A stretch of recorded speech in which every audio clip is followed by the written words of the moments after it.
Welcome. Can you hear me? Hey. I'm gonna turn the volume up.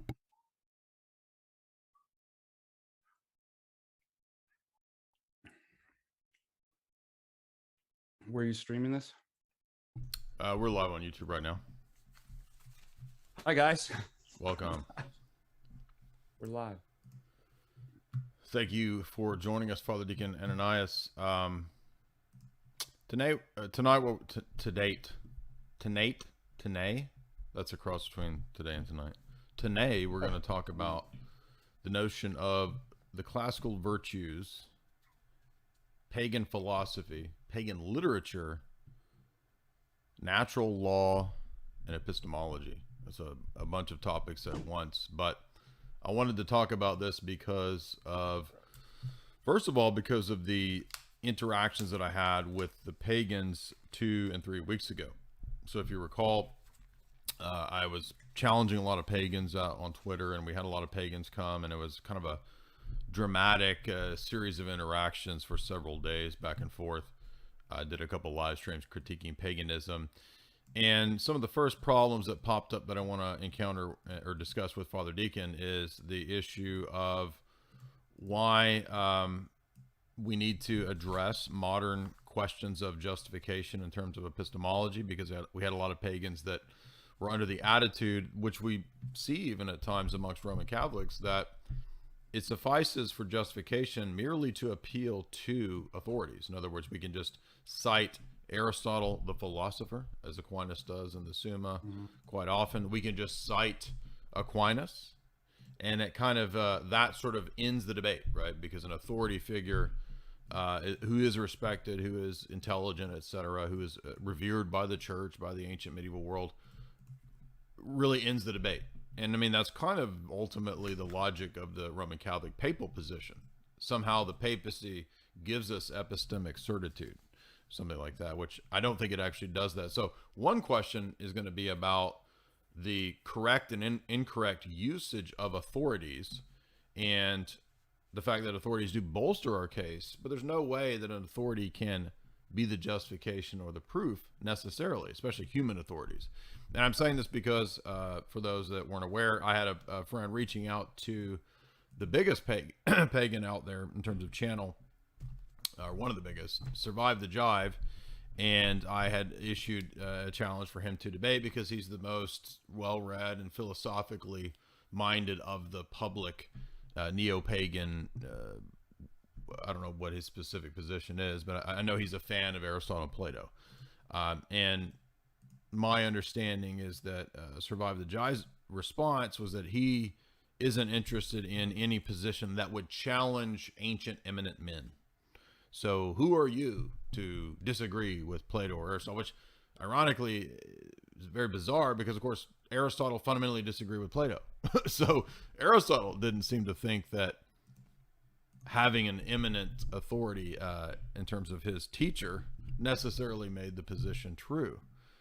And clearly that's an incorrect usage of that. Then I want to move to other questions that aren't the same as that issue, but relate to other problems in natural law. We have to be careful, obviously, being on YouTube, with what terms we use and for the purpose of bodily organs in terms of sexual ethics and telos, why it is we can't just immediately look to the Hellenic ideas of telos or Aristotelian natural law theory to come to a full, perfect, clear conclusion as to what our sexual ethic is. And then other attendant questions like, why would we not want to see, for example, online just appeals to ancient canons, right? What's wrong with just appealing to an ancient canon, for example, to say, well, going to the theaters is wrong? So I've got a series of questions, and I've got some sources that I've kind of pulled out here to refer to. One book that I'll mention before I ask Father Deacon some of these questions is the really excellent text by Jaroslav Pelikan that you often hear me reference, Christianity and Classical Culture. And there's many reasons why this is a really good book, but for one, it's a great introduction to how the Cappadocians utilize and purge at the same time Hellenic philosophy. What about literature, right? It's not just a question of Aristotle or Plato's metaphysics. What about lit, right? What about the classics of the Roman state and Roman literature, Cicero? We know St. Augustine, we know that especially St. Jerome. St. Jerome almost had a verging on idolatrous attitude towards some of the Latin writers like Cicero. In the first 500 or so pages of City of God, we get Augustine doing an apologetic analysis of the pros and the cons. And yes, his attitude is largely in the negative when it comes to the pagan virtues. But not everybody in the Orthodox Catholic tradition had that negative attitude towards the virtues. And that we will get into in terms of some of the flaws in the Augustinian theology and metaphysics. And that, unfortunately, will also affect Augustine's ethic, especially when it comes to marital relations.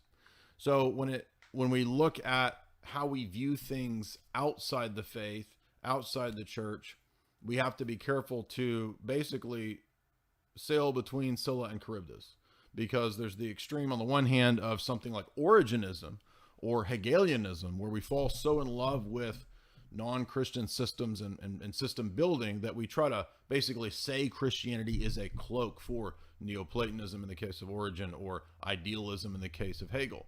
And those are extremes that we want to avoid on the pagan side of things. And then there's the opposite extreme that we want to avoid on the opposite direction of the fideistic, evangelical, fundamentalist approach where, philosophy is bad.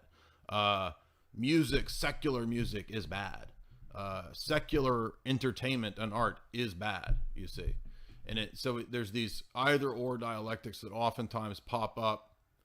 And what I want to do is get into not just the patristic appropriation of the pagan virtues and their attitude towards it, but also more specificity in terms of the questions that we're raising about the good, and more nuanced issues relating to how the church fathers weren't always as rigorous as we might think they are, but that also doesn't make them these wild liberals at the same time. So my first question to you, Father Deacon, I mean, you feel free to talk about anything that you would like to, but I remember Seraphim Hamilton had a really good way to sort of parse this out when he was talking about how we should view pagan philosophy.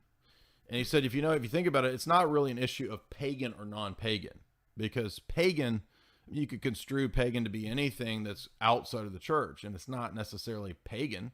And the church has plenty of customs and things that she's baptized that were harmless pagan traditions.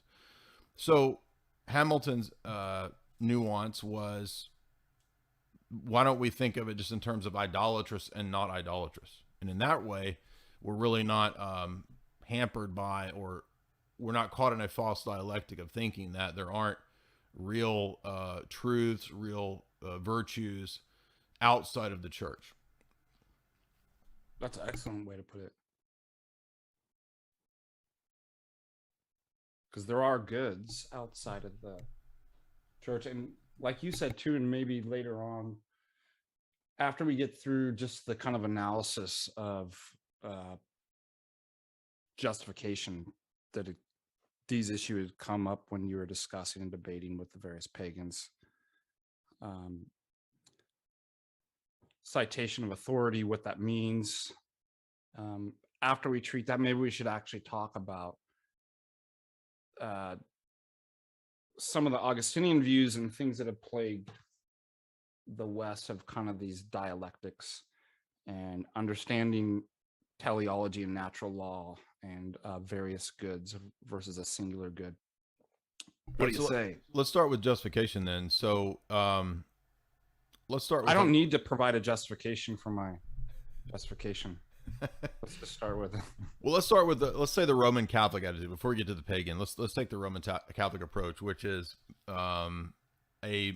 basically a foundationalist approach to these questions. And what would you say to a Roman Catholic who, and I think you described your experience at a Catholic college in terms of being in the circles of a lot of Thomists and Aristotelians. What's the problem? And I know this may sound basic to you, but for the sake of the audience, what's the problem with just thinking like the ancients and the medievals did? That, I mean, why can't just citing an eminent authority basically be a kind of justification? What's wrong with that? Well, I mean, we're really looking for, I mean, what does authority mean? I guess is the first kind of question. What do you take that to mean? And it's almost as if, you know, you and I have talked about this too, that what distinguishes us from Protestants is that the church was endowed with a power, the apostolic power of normative power, like a legal power. So in that sense, as an authority, are you, maybe it would be good to ask, are you saying that's what Aristotle has? Does he have a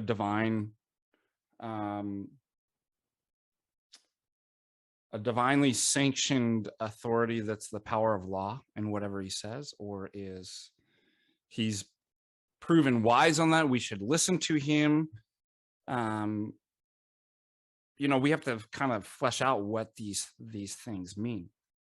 And part of it's asking too, what are good reasons? That's what justification is. What are good reasons for holding a belief that we believe to be true? And if you, well, what's wrong with saying that I cite a eminent authority? Why is that not a good reason? well, because which authority? Is it going to be Plato, Aristotle? It becomes arbitrary. What if I cite a modern authority that's refuted Aristotle? Who decides who the authority is? It pushes the question back. It doesn't solve the problem. Of course, we have some notion of authority, like when we're building cases or something like that. But it's the question of, how is this person an authority? Are they? Can I pick another authority that contradicts that authority? Simply citing somebody is, well, this is my authority. Well, I That's mean, who I use. okay, but Aristotle, Plato, and Aquinas are universally received eminent ancient authorities. So what's wrong with that? Don't we deal with the same issue with in scientism today? 99% of scientists now agree. And that makes does that make it true? Does it make it necessarily follow? I mean, is it arbitrary? How do we decide who the authority? I guess it pushes that question back. What do you mean universally accepted? By whom? And is that how we establish authorities? That you know what? We're all going to decide today that we're going to take a vote and universally accept that chimpanzees are authorities on quantum physics. It just doesn't solve the problem, right? For me to be right, because we don't know what exactly. How do we establish what's an authority? Yeah, because you start asking the question and it becomes, well, because they're universally received. I mean, people in ancient China didn't accept Aquinas, so I mean, why medieval China didn't accept Aquinas? So it's not universally received. Oh, well, just in the West, just in the Catholic Church. Okay, so just in the Catholic Church. So it's basically whatever the Pope says. I mean, that's the final analysis in terms of Roman Catholic epistemology that is supposed to give us the certitude. But the problem again is just it keeps moving the problem back a step, and that's why, again, as we always point out, the ancient and medieval world didn't ask the questions typically that Descartes and Hume and Kant asked, and so you don't have to answer Descartes, Hume, and people like that's questions about skepticism and certitude. But if you choose to not answer those things, then really what happens is the atheist, the worldview of the naturalist will just keep repeating these arguments as they have for the last 500 years. And it's not going to convince anyone on an intellectual level through solid argumentation that there's actually a response to those things. So I wanted to hit on first the problem as it pertains to the Roman Catholic attitude to epistemology. and what the problem is with just citing an authority. For example, I had a Roman Catholic guy that came in Discord or Twitter space a week or two ago, and he was a trad Catholic, and he was saying, well, I want to take on your issue with authority. He said, because I think that it actually does resolve the problem of epistemology to just say that the Pope decides. And then I kept just reiterating this point that it doesn't actually solve the problem of epistemic justification, right? Because I know you believe the Roman Catholic system, but you're saying that the Roman Catholic system is true because of these law principles within natural law, natural philosophy, natural theology first. But my question is more fundamental. And I'm like, how do you know that those things are the case? And he says, well, because the papacy has said these things are true.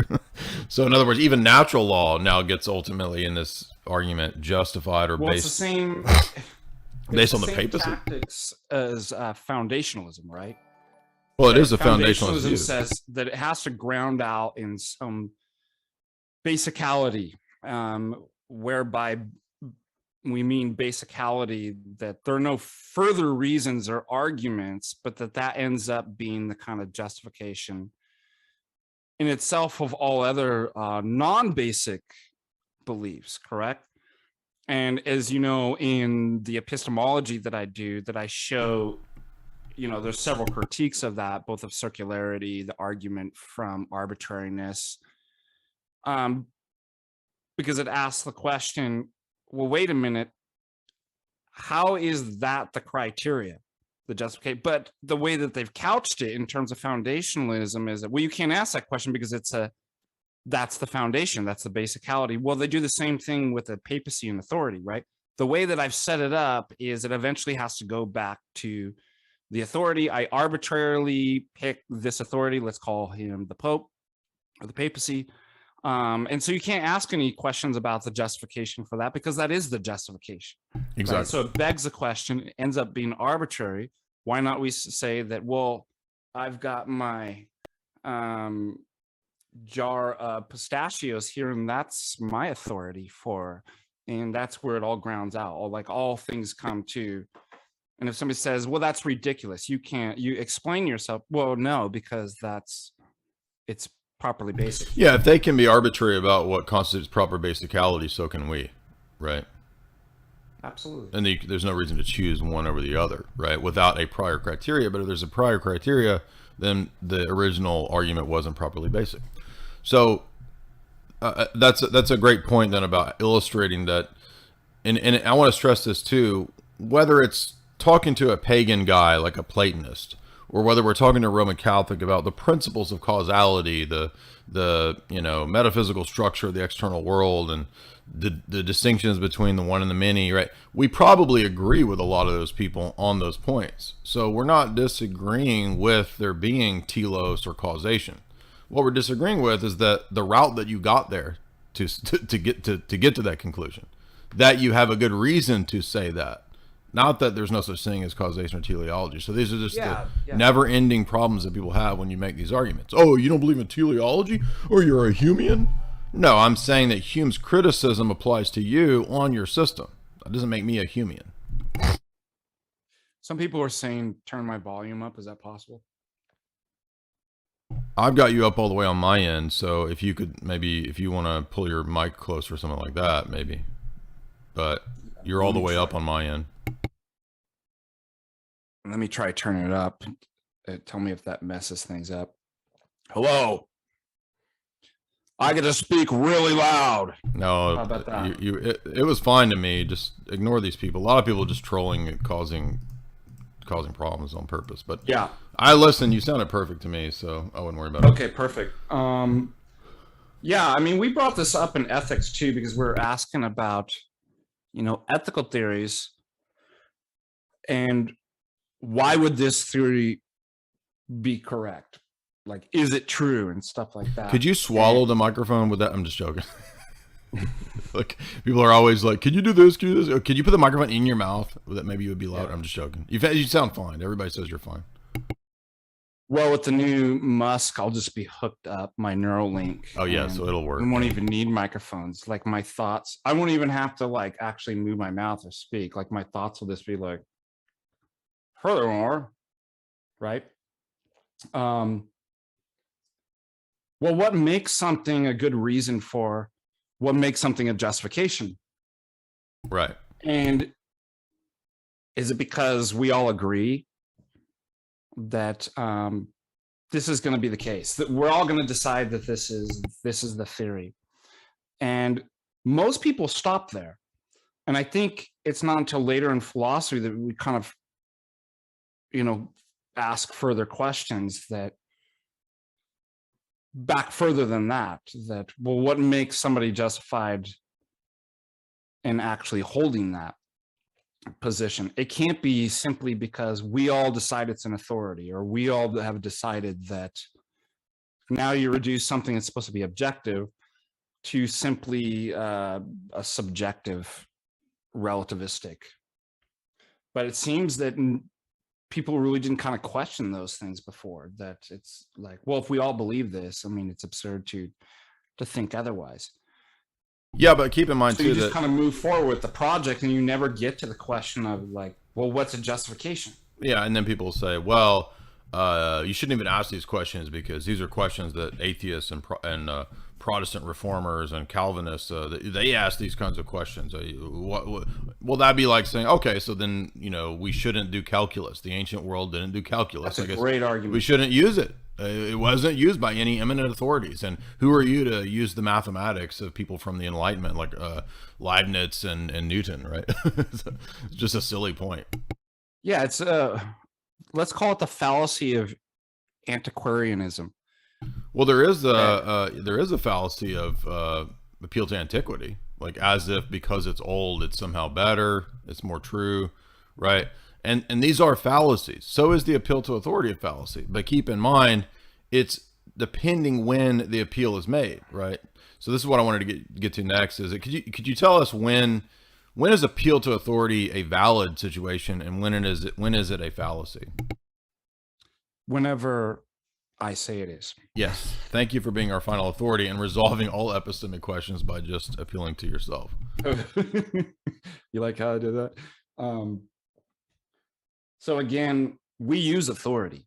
I always think are really good because it's both practical and there's philosophy and epistemic issues behind the way that we actually practice law. So we can go to law and kind of illustrate these things that, well, look, we use authority, but we can't just go into a case and say, well, hey, this is the authority and they say this, and so the case is over. It becomes a part of building a case.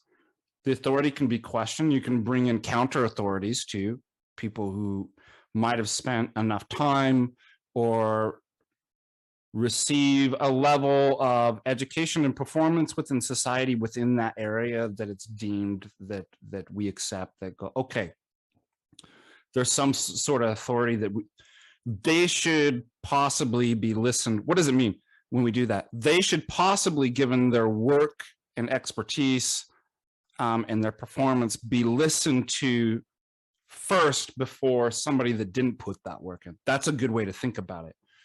And so where it becomes a fallacy is if we say we make a necessary connection, because that's how all the fallacies, as far as non sequiturs, it doesn't follow.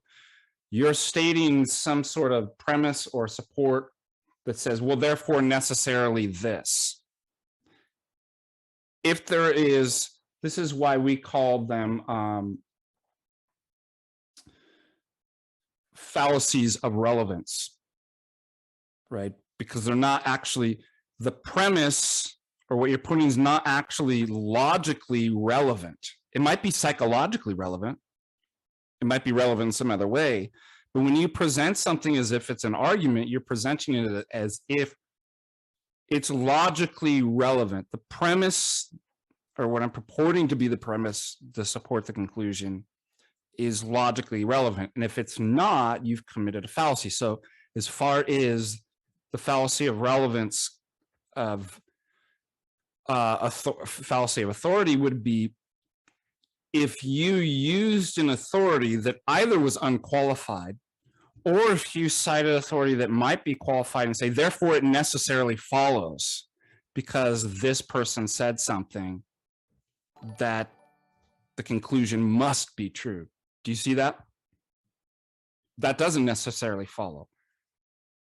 Even if the person is qualified, so it's not the fallacy of unqualified authority. Let's say that they're actually qualified to speak in this matter. And you cite them and then say, therefore, this must be the case. Well, that doesn't follow, right? You'd have to say that, you'd have to make some type of modal argument that authorities in their field always, let me rephrase it, let me rewind. What a valid deductive argument is, if the premises are true, it's impossible for the conclusion to be false. So if you present an argument that my premise is true, that the person's an authority on this particular matter, therefore it's false that he could say anything false. That seems ridiculous, doesn't it? So you're telling me they can never get anything wrong, even in their area. That doesn't logically follow. There's no necessity that would entail that they're incorrigible. They always have to speak the truth on this because they're an authority.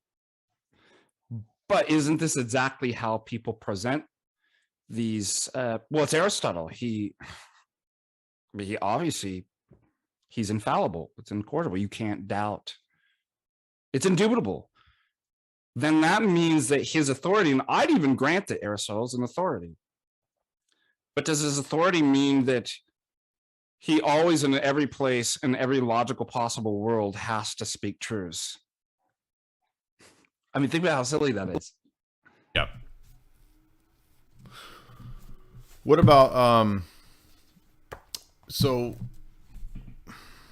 looking at my notes.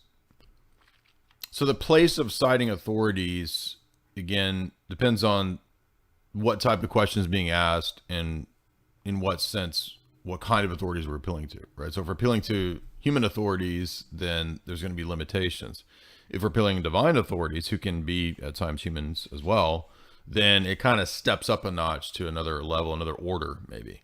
Yes. And then ultimately God, is going to be, in our worldview, self-referencing, because there's no authority that he would appeal to or have to submit to. So it's at that level, it becomes a self-referencing authority in our worldview. Now, I understand that people aren't necessarily going to accept that, but what our goal is to do is to present our position and how it works, and then compare that to the other positions that will attempt to do what you often point out is an autonomous epistemology, where it's a project by which some properly basic or foundationalist conception or belief or self-evident notion becomes a way for autonomous man to try to erect a system, a worldview, a thing that's a project, right, for him. And most of Western philosophy is a system building project. And the reason that they fail is not because we are just saying, oh, they fail. No, they actually do fail. And they fail because of the autonomous starting point. The ultimate example of this is, well, you could argue all the Greeks have this autonomous project as well.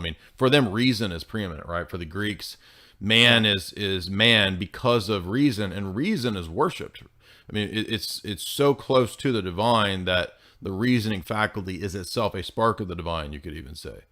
And in the same way, modern philosophy and the Enlightenment re-exalts reasoning to this semi-divine status. Yeah. And that puts man in this position of trying to then make his mind do what, for the Christian, the divine mind does. Since there's no divine mind in the modern philosophical sense, the human mind becomes the replacement and the arbiter of reality. It is the new divine mind. But because it's a finite, limited thing, it can't actually achieve this project. So it's doomed to fail because it can't do what it's trying to do. And so that's a good way to put it. One thing we can agree with St. Augustine on is that pride is the root of all sin. And since pride is the root of all sin, then man's projects are usually, in terms of philosophy, secular philosophy, right? The project of secular philosophy, whether it's Plato, Aristotle, and I'm going to say, I know Plato's a religious philosopher in many ways, or even Aristotle, but it's still secular philosophy or pagan philosophy to us. The reason they fail is because they start with man's mind as the linchpin and the interpreter of all reality. So they don't start with divine revelation, the triune God. That's obviously not their starting point. But that also doesn't mean that, oh, well, then if they got these serious things wrong, then everything they said is wrong. Everything they said is bad. It's tainted. It's demonic, and you got to throw it down. Now, in a sense, it is demonic, right? Because it is tainted. But what's the proper, let's get into the proper attitude towards the pagan philosophers, Greek philosophy, Roman classical writers, classical pedagogy. Why would we not, Father Deacon, if you're, what you're saying is true about autonomous systems and system building projects or whatever for these philosophers, well, wouldn't we just toss philosophy out and be a fundamentalist, or be somebody who thinks that philosophy is somehow inherently evil? Well, I'm actually going to use Augustine in this. And Augustine says here in many works that, citing Genesis, that God created and it was good. And Augustine talks about, he has a really good section on here about how to think about sin is privation. Let's see, what section is that, just in case people, I'm not going to read. We're going to sit there and read through the entirety of the City of God for you. Well, this is good because a lot of people fall into the tendency, and Augustine had this view himself when he was a Manichaean, of thinking that sin is a metaphysical thing. It's the things themselves, or that sin or evil has some kind of ontological, substantial existence. Yeah, and he talks about, both in book 12, the deficient cause of evil, also good and bad angels and stuff like that. But he references that, sin doesn't have any positive ontological status, is not a substance. And insofar as something exists, it's good.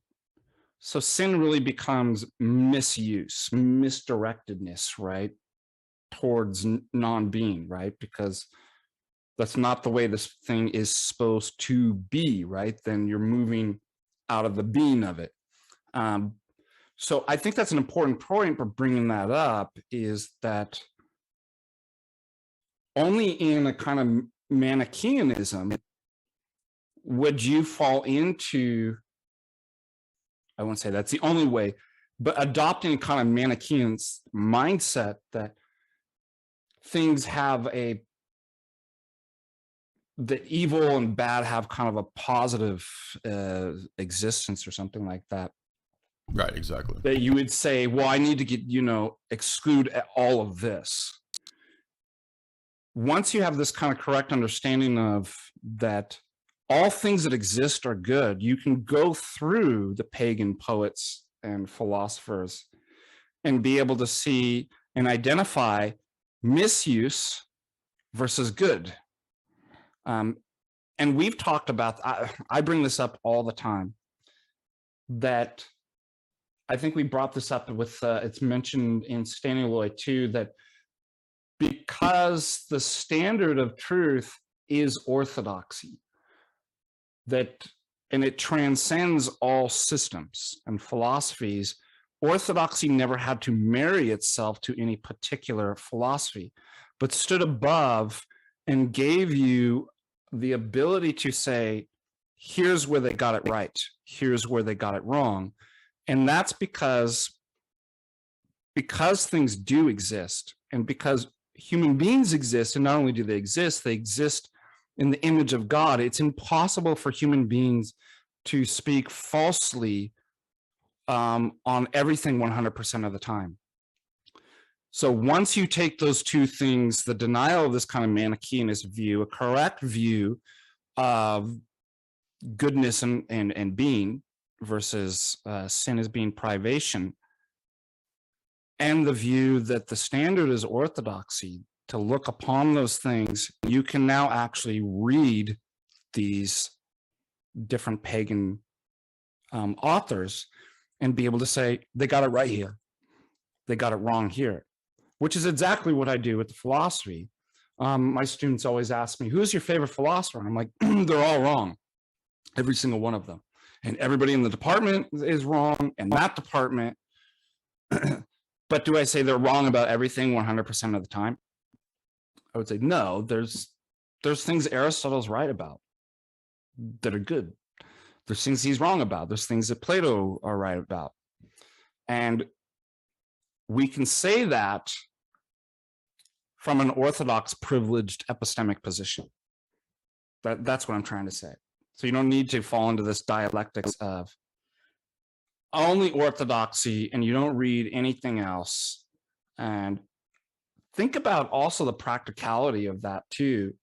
You are to be the salt of the earth. If you do not read pagan secular literature, if you don't understand what's going on, first of all, if you don't read the history of ideas, you're not going to understand what's going on and why we are in the place that we are and how you can actually help people. So I'm not saying everybody is obligated to do this, but there is a certain Christian obligation that we know and be sufficiently equipped in all the different areas, the sciences and literature, and I'm speaking secularly, and the secular in philosophy, because how are you going to answer and give a defense? How are you going to offer if you're like, I don't know what is that you're saying. Never heard that before. So I'd actually say there is a duty for many Orthodox Christians to be actually involved in doing, in even current literature and movies and stuff like that, so that you can be the salt of the earth. Yeah, there's so many fascinating places in City of God that deal with these subjects. And I did mark some of these off before we got on here because I wanted to, I for a long time intended on going back to and doing lectures on this. It was one of the first books I read back when I was beginning to question Protestantism. I read the whole thing and was really struck with the fact that there might be elements where he's amenable to the idea of unconditional election or a fixed number of the elect, but really nothing else in this book is at all a vindication of Calvinism. But there are elements and places where Augustinian theology has big deficiencies and problems. And being somebody who became a Roman Catholic in 2003 through reading so much of Augustine, it was difficult for me to let a lot of that go. So I had such a high view of him that it was a pill to swallow before I would begin to see that there are actual problems in his theology in many places. Not just the absolute divine simplicity and filioque. It's not just statements about contradictions, I guess I should say, about created grace, at the same time affirming deification. There's problems in his Christology as well that lend to either Monophysitism or Nestorian ideas. I'm not saying he's a Monophysite or a Nestorian. I'm saying that there's statements and places. And his soteriology too. Yeah. There are places where it can be problematic. That's what I want to get to today, was the dialectical problem in his view of free will. And one problem is that because he was very influenced, as he himself says, after his Manichaean phase, if I recall, that's when he got into Neoplatonism. And so he read Plotinus, and he'd read these Neoplatonic treatises that helped him move towards Christianity.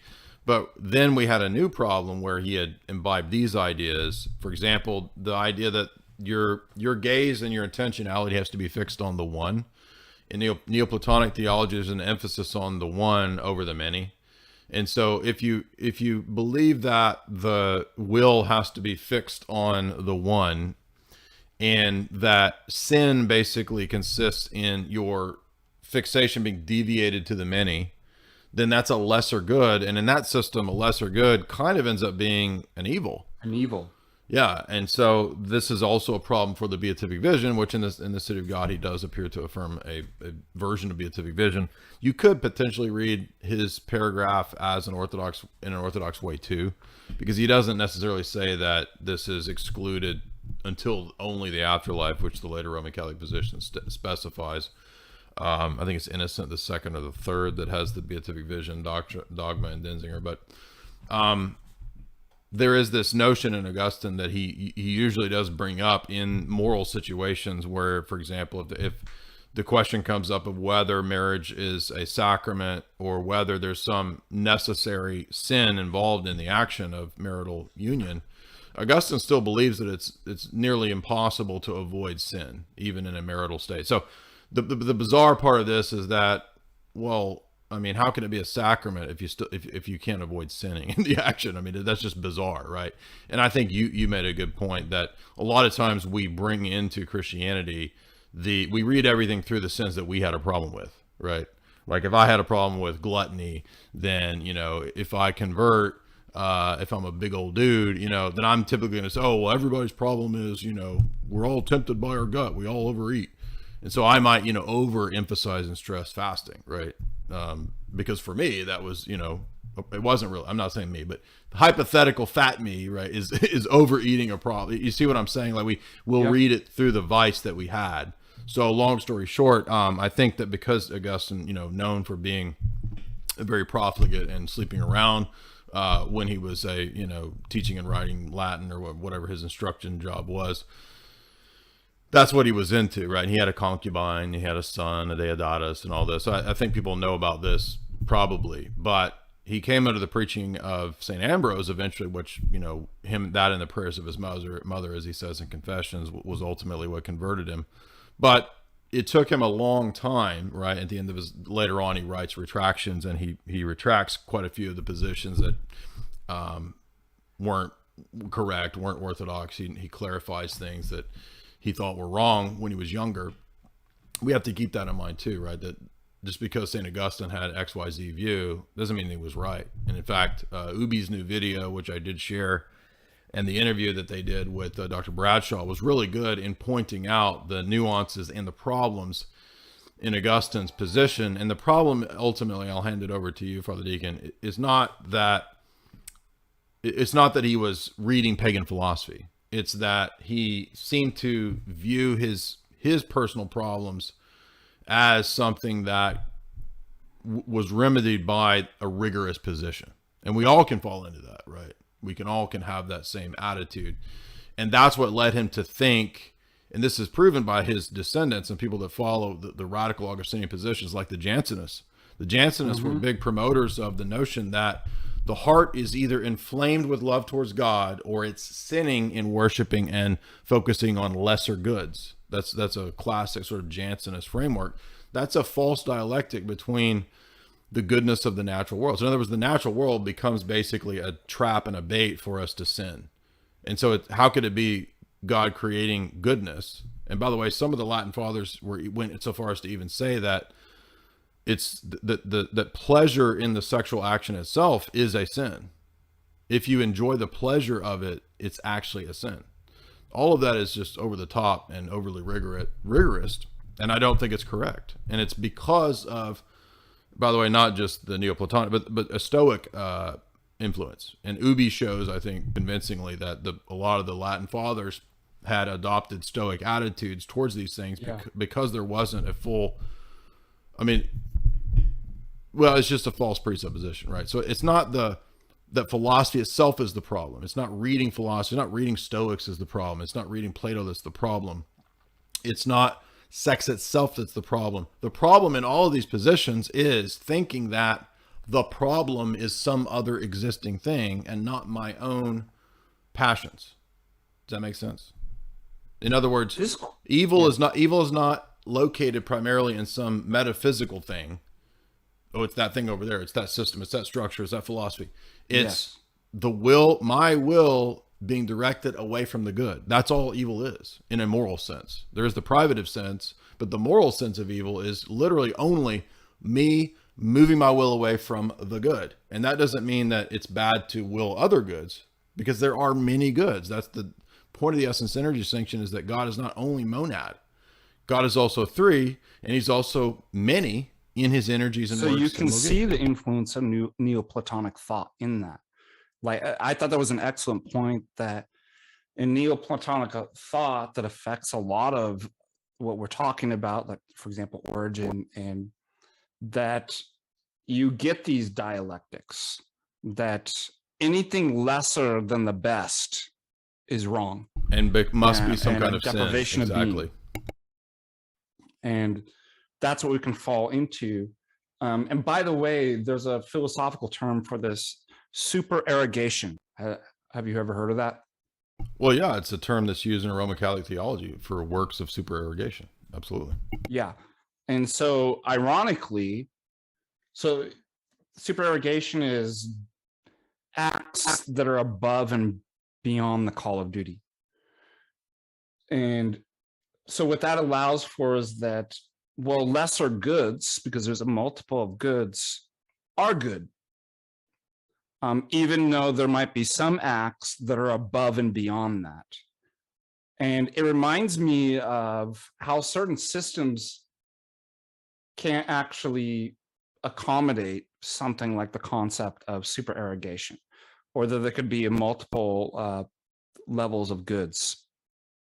For example, utilitarianism has this problem too, that you've always got to maximize, right? It's always, the good is always in terms of consequences, right? So you've got to maximize, you make every decision optimistic and maximize the benefits overall.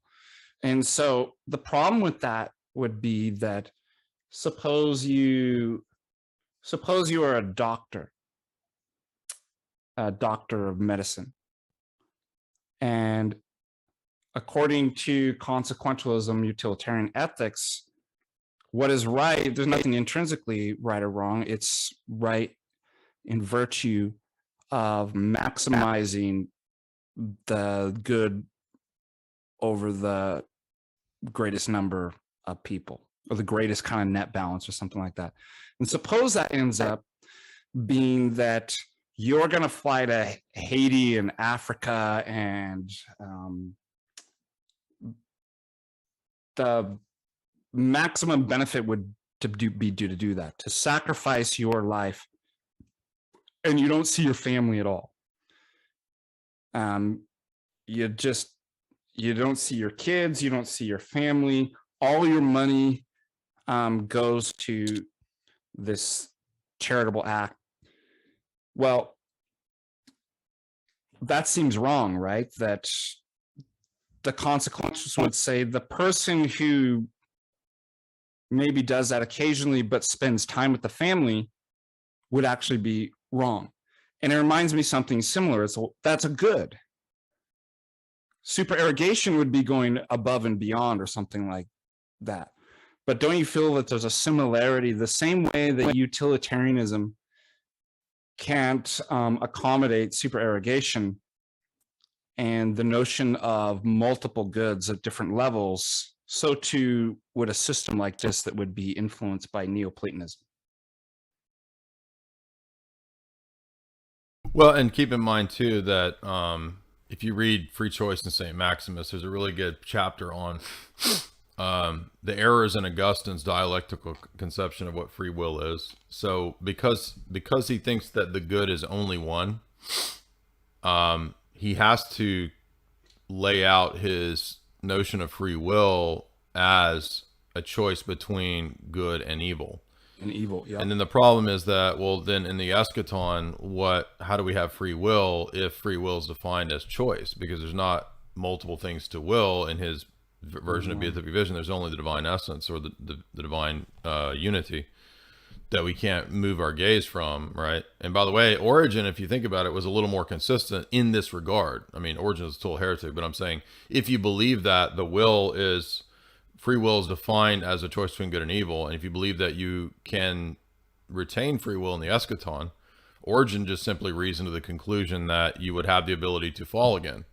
Because if you have free will in the eschaton, that means that you can choose something other than the one, and the only thing other than the one is non-being or a lesser good, and that's what the fall is according to Origen. So the Platonic, Neoplatonic account of the fall, especially in Origen, it literally is that in our pre-existent state, we took our gaze away from the one, we looked into and enjoyed creatures, and that resulted in Adam and Eve falling and being put into a physical body. That's Origen's view. He believes in pre-existent souls and a fall into the physical world. Then we have to sort of transcend this state. Our bodies have to become spherical in his view, because that's the perfect shape, right, to retain perfection. That then we have to move out of change and back to perfect stasis. So there's a dialectic in the position of Origenism coming directly out of Neoplatonism and Greek philosophy, that there's a dialectical opposition between stasis and change. Change being bad, stasis being good. One being good, many being bad. This is just fundamental Greek dialectics. And this affects many people in the first 1,000 years of the church. Even saints still get affected by this. Dr. Patrick has a great point about how even in the midst of St. Maximus refuting Origen on these points in the Ambigua, still falls into the mistake of thinking that the Adam and Eve had some sort of unitive existence prior to the fall that was better, and that having two genders is a lesser state. I don't think that that's true, and not every church father thinks that's true either. So there's actually, again, there's disputes and disagreements amongst the church fathers on all of these kinds of issues. And Ubi himself has, in many of his videos, pointed this out. There's not one universal ruling in every single case for things in people's lives that are difficult, that might involve marital problems, for example. That's why the Orthodox Church doesn't have a one-size-fits-all view of marriage and annulment. And then the irony is that the Roman Catholic position itself has evolved in many cases as well. I mean, he just they claim that they need a universal formula that it applies to all people at all times. That's invariant, abstract, universal, and invariant.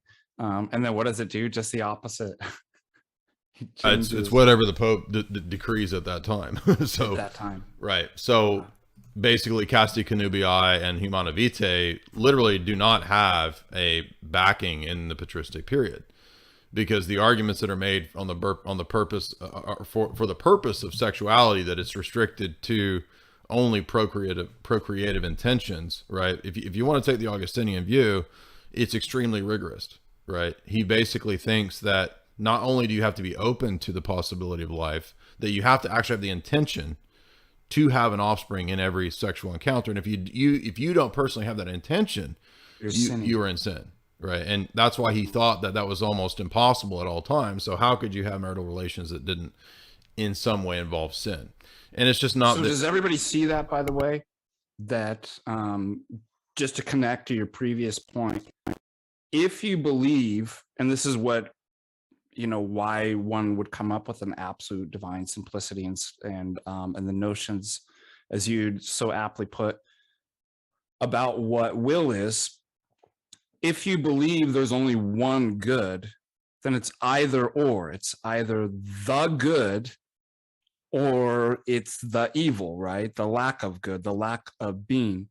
And so with respect to this, like to marital acts of, I want to get some conjugal marital acts, let's say, that in that system, you're going to have to say there's only one and only one good.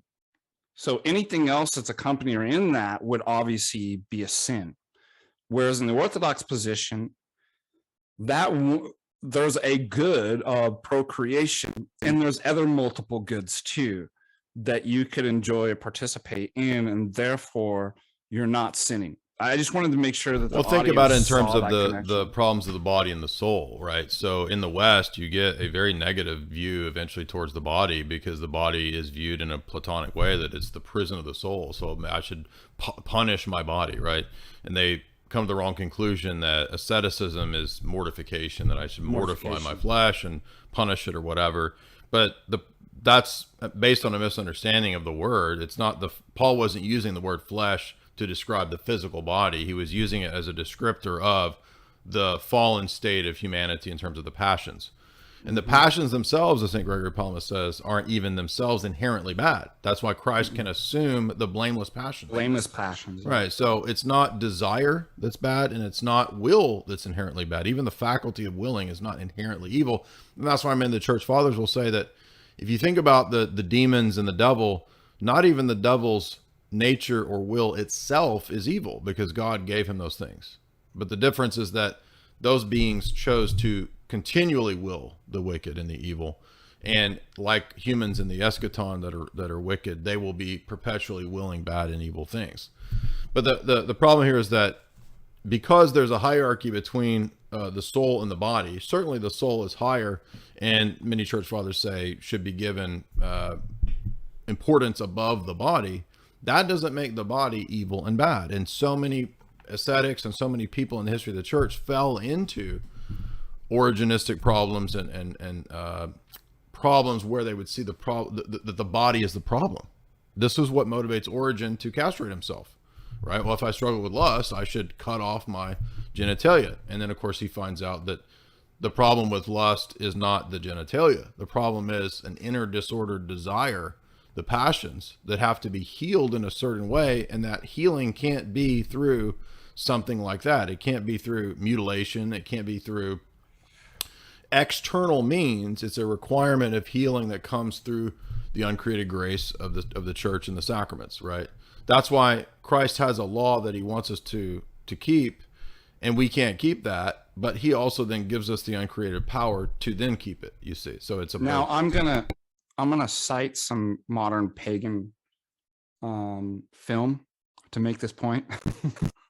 You know what that illustrates this point? And actually it's a book that was then done into film, but Clockwork Orange. So notice you have corrupted individuals, degenerates. And then what does the state and the scientific community actually try to do? They think they can cure the evil by correcting all the externalities. Yes, exactly. And then in the end, it shows it doesn't actually work. You can't actually, because the issue's a spiritual issue. It's not externalities. So you cut everything off. You could remove your body. You can play Beethoven's Ninth with your eyes open and, whatever else. It's not going to fix the problem. So he gets drugged. He gets put through a conditioning process of operant conditioning or Pavlovian conditioning. It's all behaviorism. Yeah, that's right. So they engage in, because the assumption is that man is a tabula rasa, and the only reason he does X, Y, Z is because he was programmed to do it through his external stimuli. So we'll just input new external stimuli and that'll fix the problem. Of course, that's just assuming a certain view of anthropology that's false. Man is not a blank slate, meat sack, tabula rasa. Man has a soul, a spirit, right? Which that also can give rise to disordered addictions, passions, and desires. And so man requires more for his healing than external stimuli. And that's why all that is another approach to locating evil in some ontologically existing thing, right? I mean, it's modern people don't believe in evil, but they'll just think, well, what we call evil is just some psychological problem that we developed from infancy or something, right? Freudianism, psychoanalysis, or whatever the dominant theory today is. I know those are dead theories, but those are all versions of secular approaches to man that don't take into account, well, I guess to be fair, psychoanalysis at least gives credence to the notion of a psyche or a soul. So it's not totally materialistic, but it's still ineffectual because it doesn't have any weight. I mean, it's all stupid when you get into like the idea of integrating your dark side. Why would I integrate something that, number one, doesn't have existence or being, and number two, might have its origins in the demonic, right? So I need to integrate. That sounds like a real bad idea. Yes, I need to integrate the demons into me, right? Sorry, Carl Jung, that's not a good idea, but and then you have to pay them for doing it. But yeah, I think that one thing that I didn't realize when I was a Roman Catholic or traditional Catholic, reading a lot of Augustine and a lot of these things, was the limitations and the problems in Augustinian theology. And that was it took me a long time. It took many years, and it was difficult for me to swallow that pill. But eventually I had to be honest with, this is just what is the scholarship has shown this. I read enough. And by the way, none of us fall into the dialectic. I can speak for Jay and myself on this. we love Augustine. He's a saint of ours. But that doesn't mean that he doesn't have issues in certain, he's really good on some stuff. He's, so don't fall into it's an either or on the Augustine issue too. So in the Fifth Council, it explicitly says that the anti-Manichaean writings are essentially of dogmatic status, right? Yeah. The Fifth Council says you can read Augustine's anti-Manichaean writings for a perfect expression of orthodoxy. Now, you notice they didn't include all of his writings, right? So not everything is listed there, but specifically the anti-Manichaean writings, and certainly other writings too have, you often mention the Enchiridion, which was something I read that was really influential to me as well when I was on Christian doctrines. Another yeah. Well, that's the Enchiridion, right? So, coming out of Calvinism into Catholicism, I read a lot of those works. I read all the anti-Pelagian works, all the anti-Donatist works. They all were very influential, but I didn't realize that these topics of nature and grace get very precise and specific as theology moves on. And that's the next point I want to make is that we should then look at nature, grace, and in the Orthodox view, this is going to be difficult for Roman Catholics, but in the Orthodox view, we think grace is natural to man. And that sounds weird when you hear that, because the Roman Catholic view is so used to thinking of it in this two-tiered thing, and they're kind of added on to nature. Yeah, and they're kind of like almost in tension, especially in the Augustinian view. The will has to almost be overcome for man to be saved or replaced. That's why efficacious or irresistible grace or whatever is necessary in the Augustinian scheme, because the will of man just can't do that, and it's almost like it's in a natural tension against God, right? But we don't think that. We believe in synergeia, and I know that Augustine thinks that once grace moves, the person can be involved in synergeia, but it's more clear in the Christology of the Orthodox Church in what sense the human energy and will is never supplanted or destroyed. It's always there, and it's always involved in the synergeia, even at the point of conversion. And so there's a natural willing and energy that we would hold that man never loses, contrary to the Calvinist or the Lutheran, I should say Luther himself. Because Luther, you notice, he actually takes the Augustinian view of you're either loving God or the devil to the extreme. I mean, Luther says you're an ass that is either ridden by God or the devil. So you're either literally controlled by God or you're controlled by Satan. So, and that's it. It's his famous quote in Bondage of the Will. The whole book is about that, basically. So I'm parsing out the different specific positions here. Now, Augustine's position is a little more nuanced than that. He doesn't think that human will is ever lost. He never denies free will or the energy or the movement of the human will, but he does think that there's for conversion, that it's almost necessary, because we're so fallen, that there has to be this kind of like irresistible or efficacious grace. He uses the term operative grace. Operative grace is necessary to infallibly convert us, and then cooperative grace is necessary for us to synthesize or synergize with in the process of salvation. Then he believes the fixed number of the elect will be given the unmerited gift of perseverance by which they are infallibly saved. But when it comes to his approach to nature or natural law, he's not a Calvinist, and I would say in a lot of ways he approaches closer to the Orthodox or the position of St. Maximus, because by the time of the retractions later on, he doesn't think that natural law is like this autonomous domain. So he actually doesn't have a Thomistic approach to illumination or natural law, and this is pretty well known. I don't think I'm saying anything that controversial, that Aquinas and Augustine have differing views of what happens in conversion and illumination.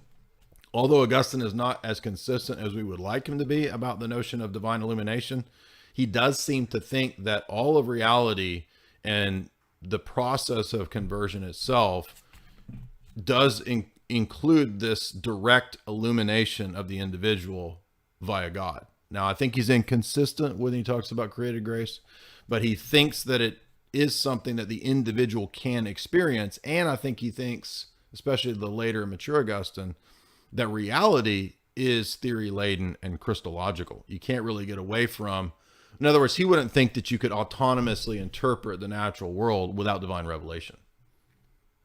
And that's something I think he would find more commonality with St. Maximus than he would with somebody like Aquinas. Agreed. Yep.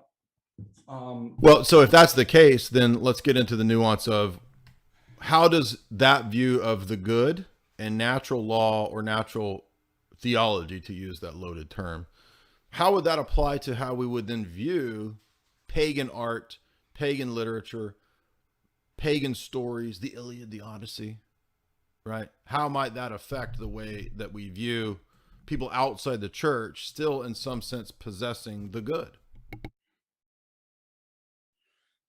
Yeah, it's exactly as you said too. I mean, it's all about your presuppositions. If you have a presupposition that there's this dialectical tension between nature and grace, that there's something.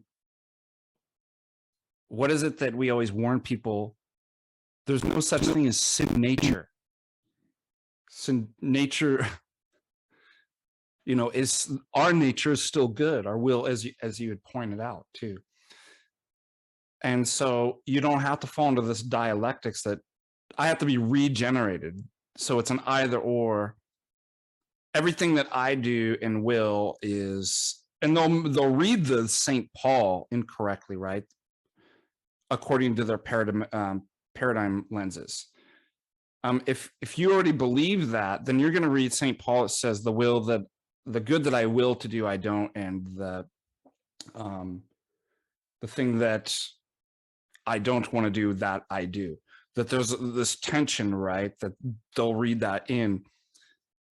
And therefore, you have to be regenerated. You have to be, what was it? Augustine uses this operational grace that has to kind of move you in the beginning. But if pagans and non-Orthodox, the non-baptized, don't have that, then you fall into this kind of dialectic of that there's no worth in it. It's bad. Yeah, their will's bad. Right. Their nature's bad. This would be a good question that we could ask St. Augustine, that, and later Calvinists will they will take that position to an even more rigorous view, where the Calvinists will basically say, you ask, well, can a pagan love his son? Can a pagan do something that isn't sin? And the Calvinists would have to say, no, actually, any action that any pagan or unregenerate person does is necessarily going to be in some way tainted or affected by sin, or in some way sinful. And what do they always quote? The scripture, no man does good, no, not one. Right?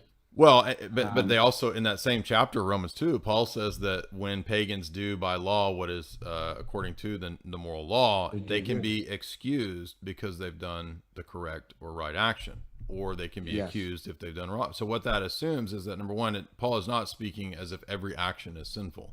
There is the possibility of keeping the law even as a pagan. And just think about how, when the church fathers appropriate, for example, the four classical virtues of antiquity, right? When they appropriate temperance, justice, prudence, and fortitude, which they do. Ambrose has entire lectures where he appropriates these pagan virtues. It's not that they're virtues because they're from pagans or paganism. As St. Maximus says, all virtues are Christ himself. From God. Mm-hmm. Right? So if a pagan has virtue, it's because he has that from Christ, even if he doesn't know that. You see. By the way, can I just tell the audience motivated? Can I make one more point before you say that? Yeah. And to be very clear about when we say Christ is virtue, there's uncreated virtue and created virtue. There's uncreated good and created good. There's uncreated love and created love. There's uncreated energy and created energy in our creatures. When I do an act in my human nature, I possess created energies proper to my created nature. I also possess created goods, right? They're not bad because they're created goods.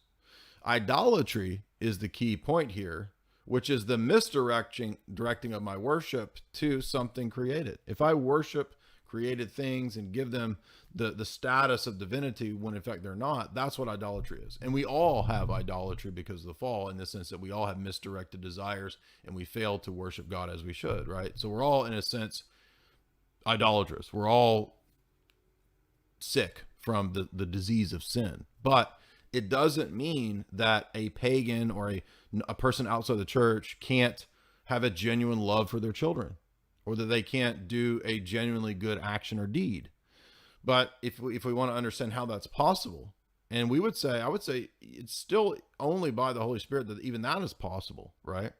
That doesn't mean that their created actions are identical to the Holy Spirit, but the gifts of created goods also come from Christ and the Holy Spirit.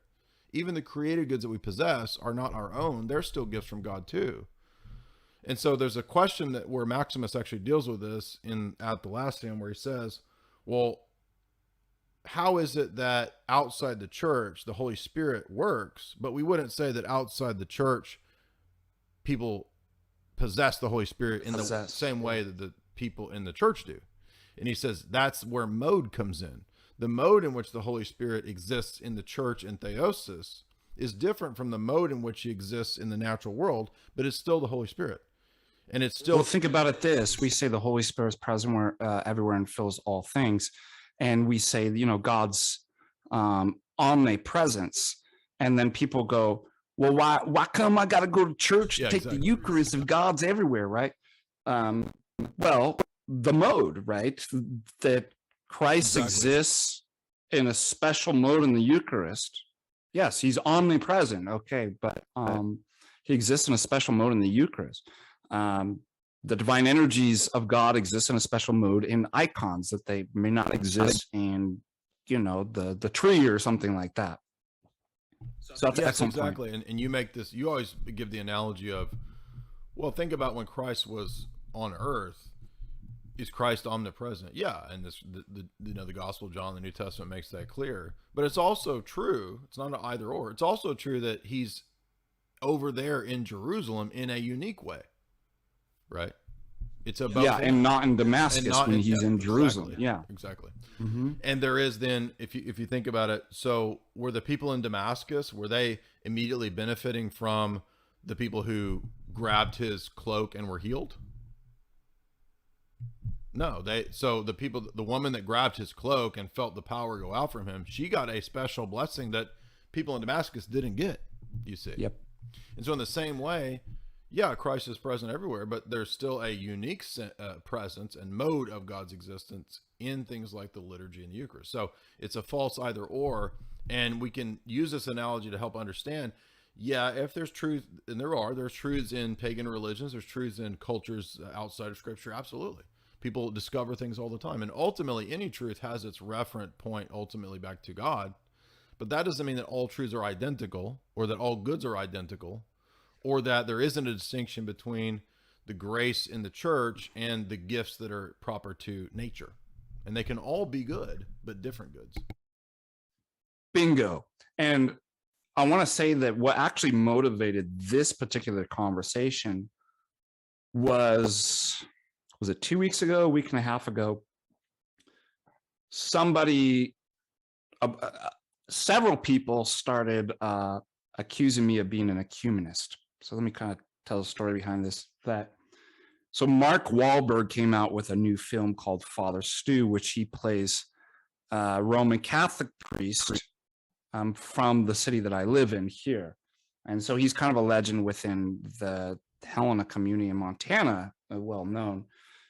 Now, Mark Wahlberg's a Roman Catholic, said to be a devout Roman Catholic. And he had come to our campus and he got a tour.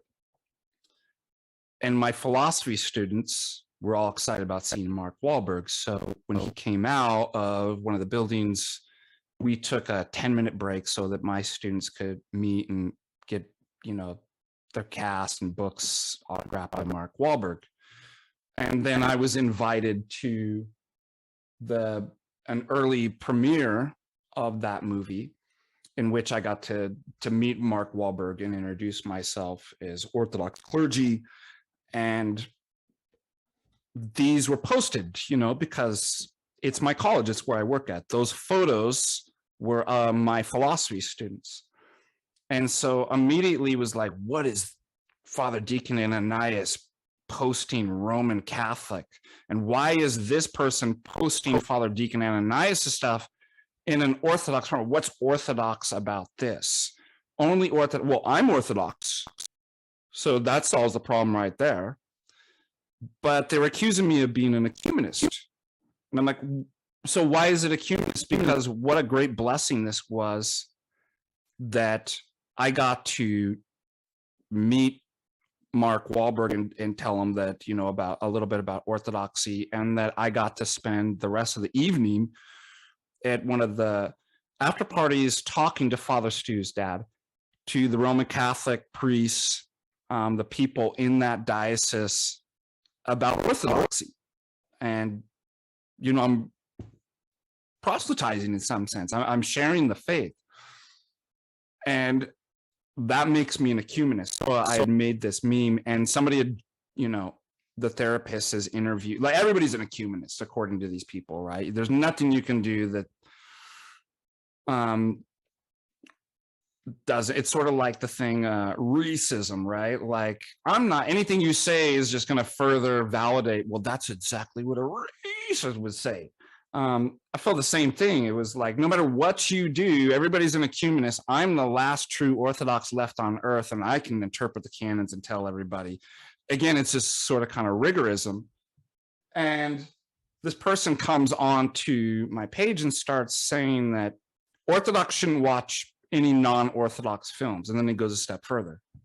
This was like a week and a half ago, maybe 2 weeks ago. No, Orthodox shouldn't read any non-Orthodox books. And then it got into this debate, right? So this is kind of what's motivating. And I said, well, he's like, the fathers say, who are you to go against the fathers, right? And he quotes, I forget what elder or father, and it ends up being about, don't get your theology from heterodox and heretical. It had nothing to do about whether you're allowed to read pagan literature, philosophy, and stuff like that. And I'm like, this is ridiculous. And I've noticed this, that some people, they become the same kind of hubris and individualism that certain Protestants can get about, well, I just go to, all I need is sola mea, right? Myself and scripture, right? That people get this way in Orthodoxy, this kind of rigorism that I don't listen to my spiritual father because he's wrong. I don't listen to you. I don't listen to this Orthodox. Everybody's an ecumenist and modernist. And so it's left to me to read through the church fathers myself and interpret. Jay, have you noticed that? And this is what I was getting with this kind of rigorism. Yeah. I'm the laity, the last true Orthodox. Everybody else and every Orthodox person and clergy members and modernist, ecumenist, I'm the last one. I'm the only one that can interpret the fathers correctly in the canons. Yeah, I think David and I did a live stream about 2 or 3 years ago where we covered this idea of traps that we all encounter, and we talked about, you know, obsessing over Romanides, reading everything through Romanides, David Bentley Hart and universalism as a trap, textual liberalism as a trap, a lot of different temptations that everybody in Orthodoxy can sort of be lured with. And one of those isn't just the liberal side, it's also the hyper Orthodox side of, oh, you know, I'm a catechumen, I'm going to go read the Rudder, and I'm going to find all the places in the Rudder where people aren't following ancient canons and call everybody out. Right? I mean, and we've all seen this like many times with people that are new to Orthodoxy or new converts.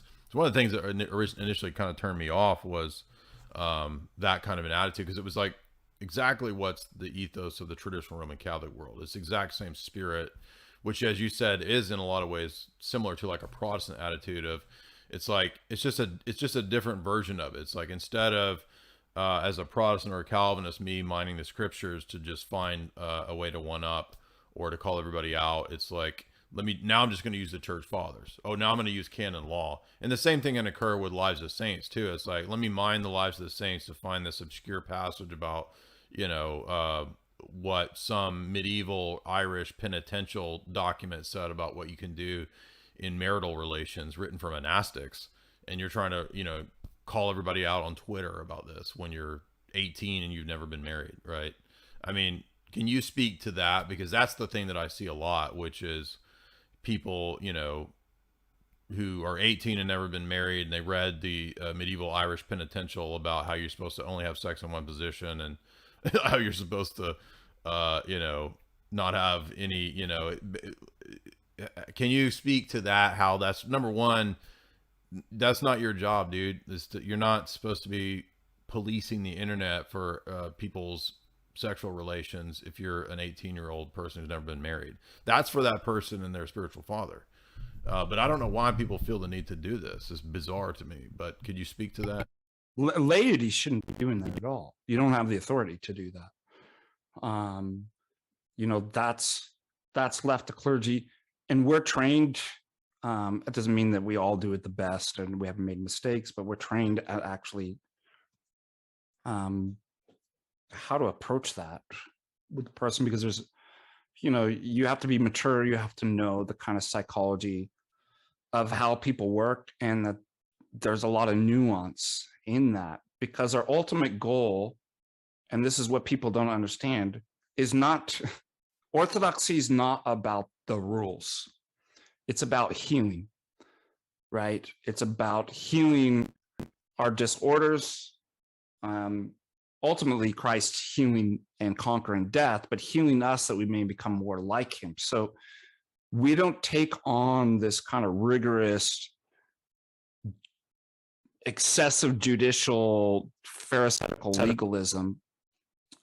As I speak pharisaical legalism because there was somebody on our Discord that came in who was Jewish and was interested in Orthodoxy.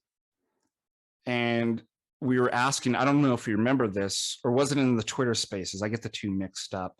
And we asked him, like, well, what's, you know, causing you to think about converting to Orthodox? And he says, well, in Judaism, there's no notion about achieving like spiritual virtues, the virtues, becoming like pious. It's about following the rules. You're God's chosen people, and these are the rules. Yeah, he was saying rules for rules' sake. Yeah, rules for rules' sake. And then he's like, that's what we do half of the time, is just rules for rules' sake, and the other half of the time is we spend all our time figuring out how we can break the rules while still keeping the rules. Yeah, exactly. Yeah. And so it's like, well, dang, like that's the kind of stuff that people can bring in from different philosophies and faiths, traditions and stuff into Orthodoxy, and that's not Orthodoxy. So let me use them. Let me give you the example of the one that I hear all the time, and I've heard it for years. I've heard this going back like 10 years. The ancient canons forbid you going to the theaters, and it's an excommunicatable offense. So if you went to see Star Wars, you need to confess that, or you should be excommunicated.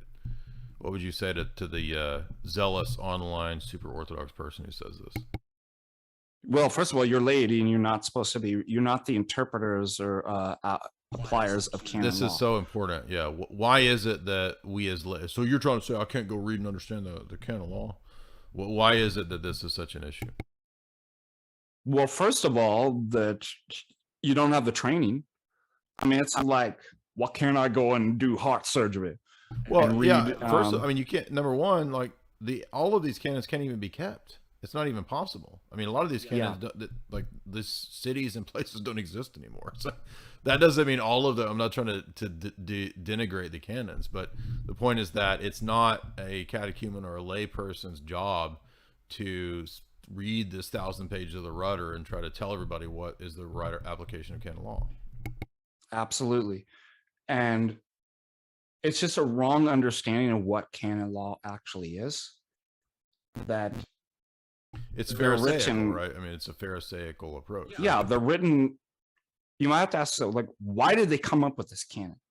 And you'll find there was a particular issue that was going on, why that was written. Well, when they wrote that they have the intention, it doesn't matter what the situation, what time, or if things change as far as culture, you apply this at this stringency in all places, with all people, in all times. Do you really think that's actually how?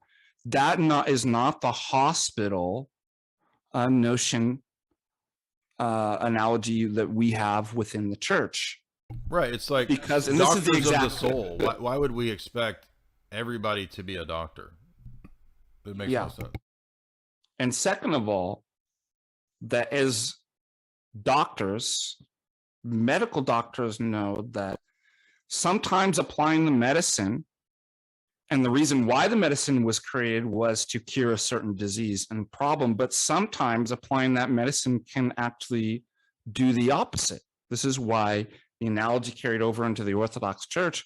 Why do we have a kalamia? Because if you applied the law, then it would forfeit and contradict the end of the teleological end in which it's trying to achieve. Exactly. Love, healing, and stuff like that.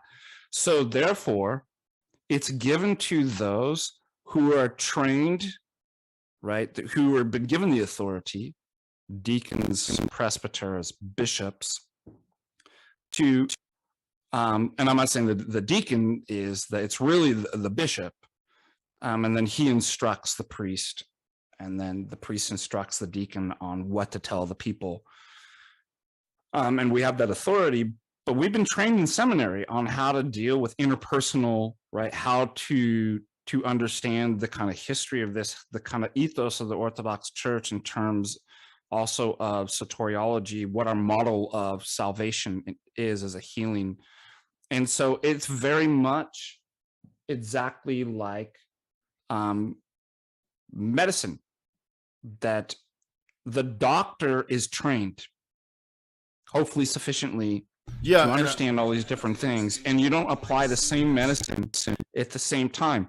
And it's also a modern secular legal analogy too. The law is like written on the books is the maximum, but notice the judge is actually trained and is nuanced and hopefully has this kind of virtue, discretion and wisdom, has acquired these different things, just like the clergy should as well, to go, should I, this is a repeat offender versus a first-time offender. Here's what it says, the law. So I just have to apply that. I can't even look at the circumstances. Also keep in mind too, I mean, in the biblical perspective, that position is not always, but usually reserved to someone who's elderly. Yes. It's usually expected to be someone who's older, who has the lived experience of the wisdom of applying the law, and not just some 20-year-old spurg who's applying the letter of the law. Because you need to have lived experience, right? And old people have seen a lot more than we have. That's why the scripture has in Proverbs, you are supposed to stand up and revere the gray-headed, silver-headed man because of his lived experience. Yes. He has something that you can't have as a 20-year-old, a 25-year-old.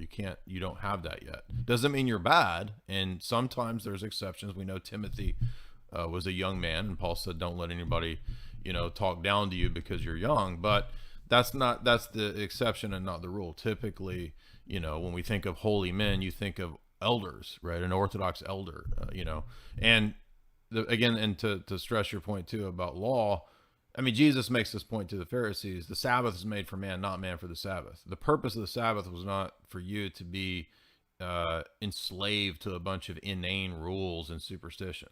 This defeats the whole purpose of what it was there for, right? And the same thing can occur with canon law, or with I read Saint so-and-so, or another thing we see, you and I were talking about this a couple weeks ago, a person who's new to Orthodoxy or something, and they immediately want to take on the Philokalia and try to force everybody into living this hermetic style existence. What's the problem with this?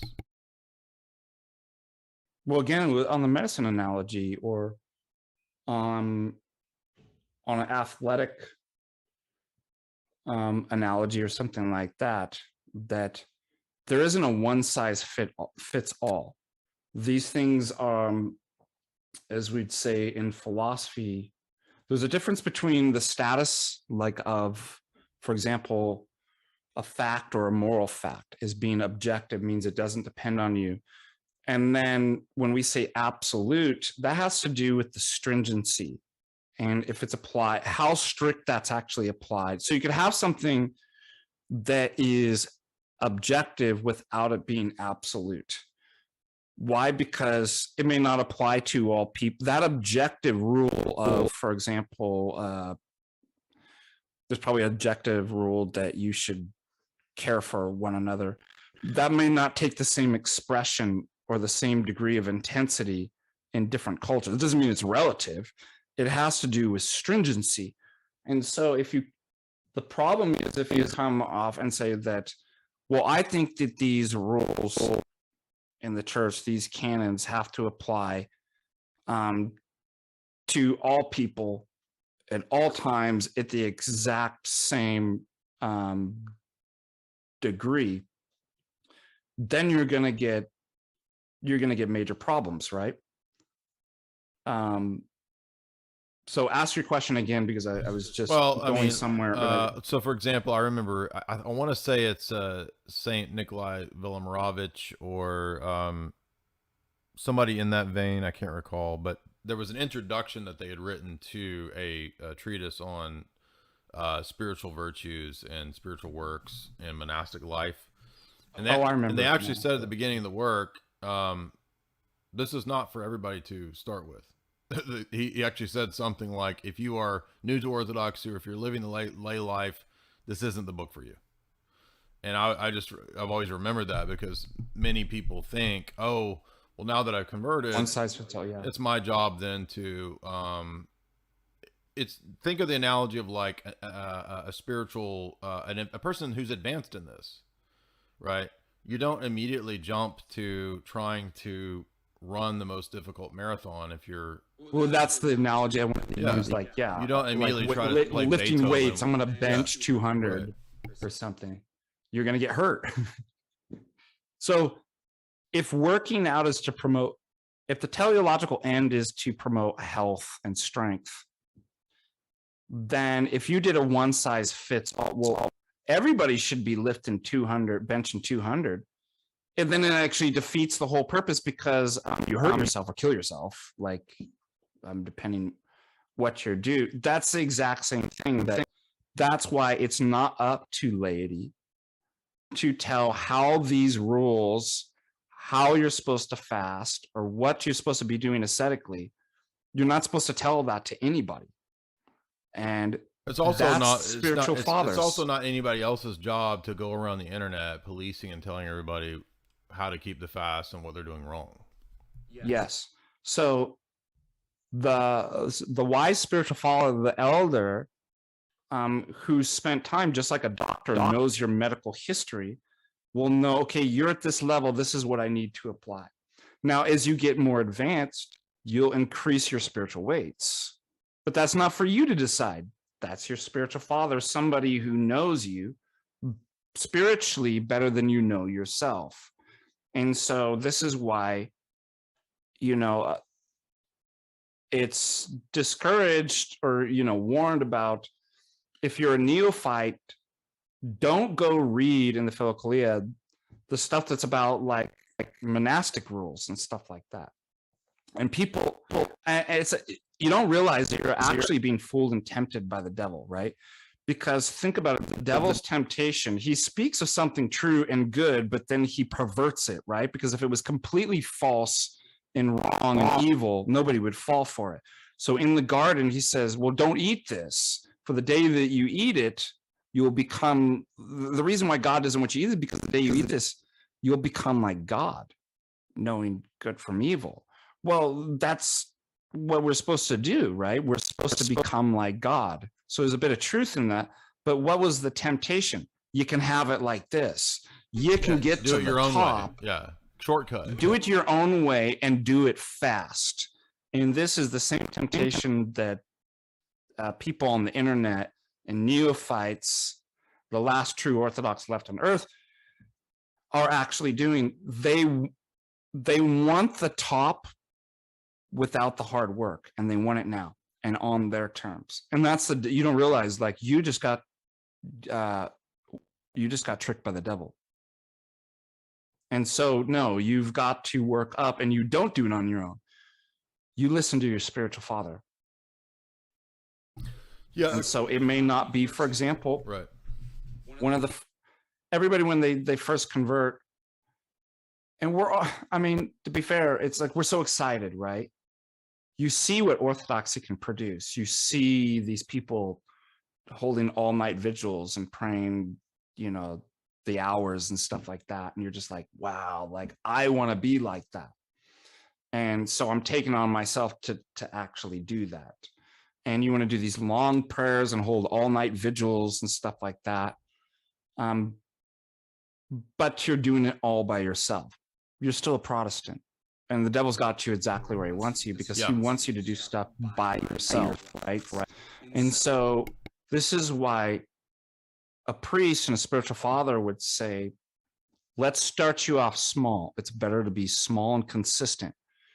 They'll start you off on a prayer rule. You can add further stuff, other prayers, but your rule is the thing that you never break.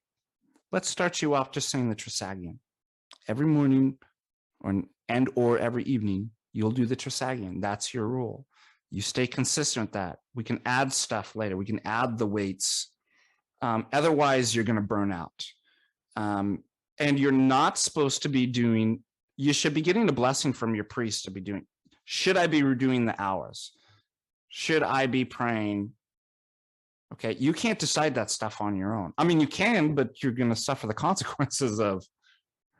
So what do you want to do? Do you want to be healed? And by the way, I made all these mistakes. I mean, I did too, yeah. And I still, I think after a while you start to realize, like, I need to continue to figure out how to do the basics, right? Like, don't go online too and be like, oh man, I'm so good at praying the hours. Hey, is everybody going to pray the hours? Hey, I'm so good at, is everybody else going to be holding the all night vigil with me and stuff like that? That's where the scripture is actually talking about when you pray, go in your room, right? Yeah, I've never, the reason I don't pray on stream, and I'm not knocking anybody that does it, is that it's just always come off to me as just, it doesn't, to me, it just doesn't feel right, but that's me.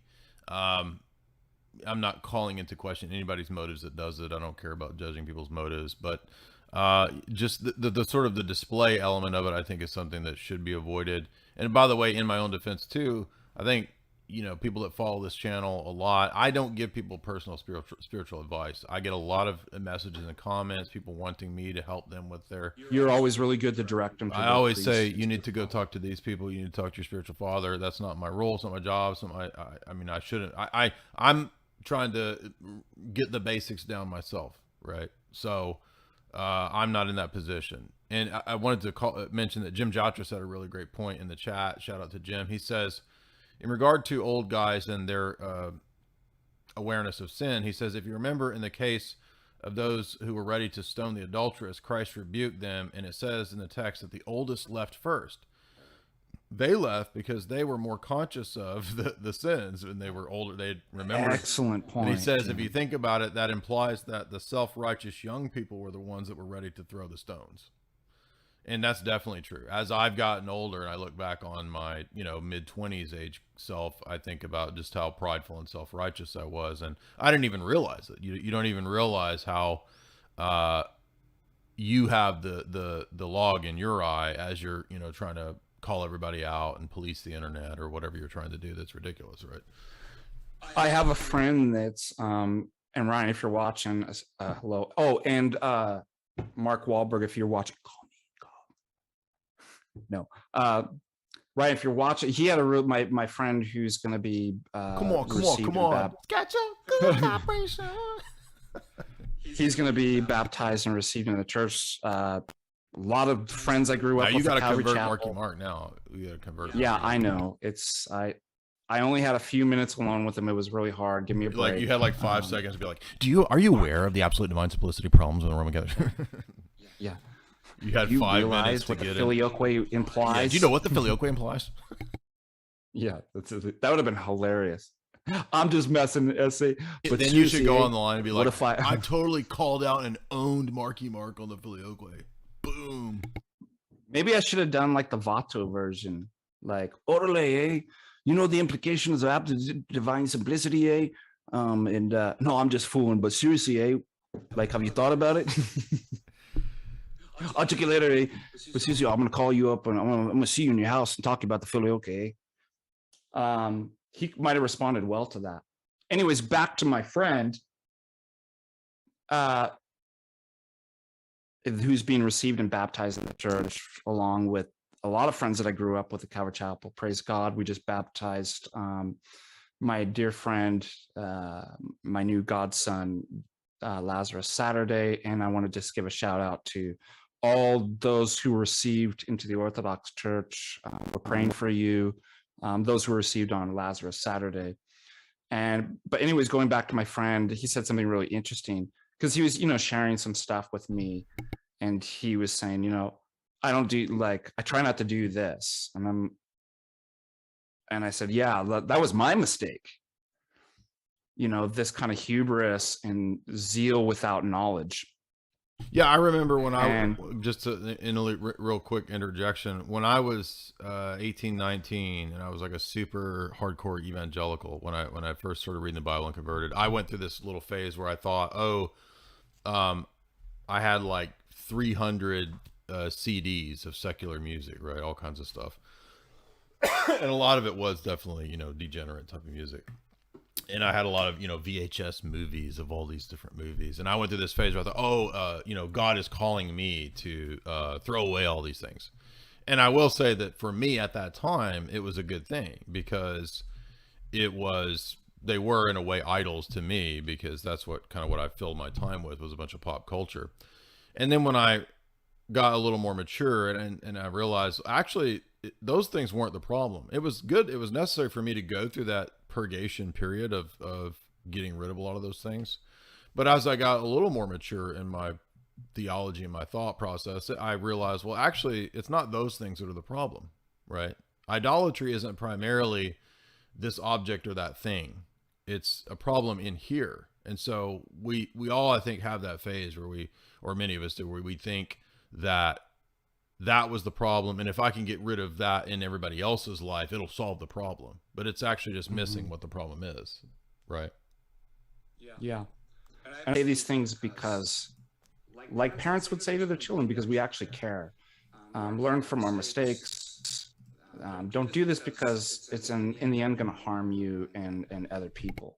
So I'm not saying this in a legalistic way. You don't do this. I'm better than you. We fell for those, we had those issues. And I do appreciate when people like my brother and my friend Ryan and other people can look at that and learn, be like, okay, yeah, that wasn't good. And I don't want to do that. And that's all we're trying to say.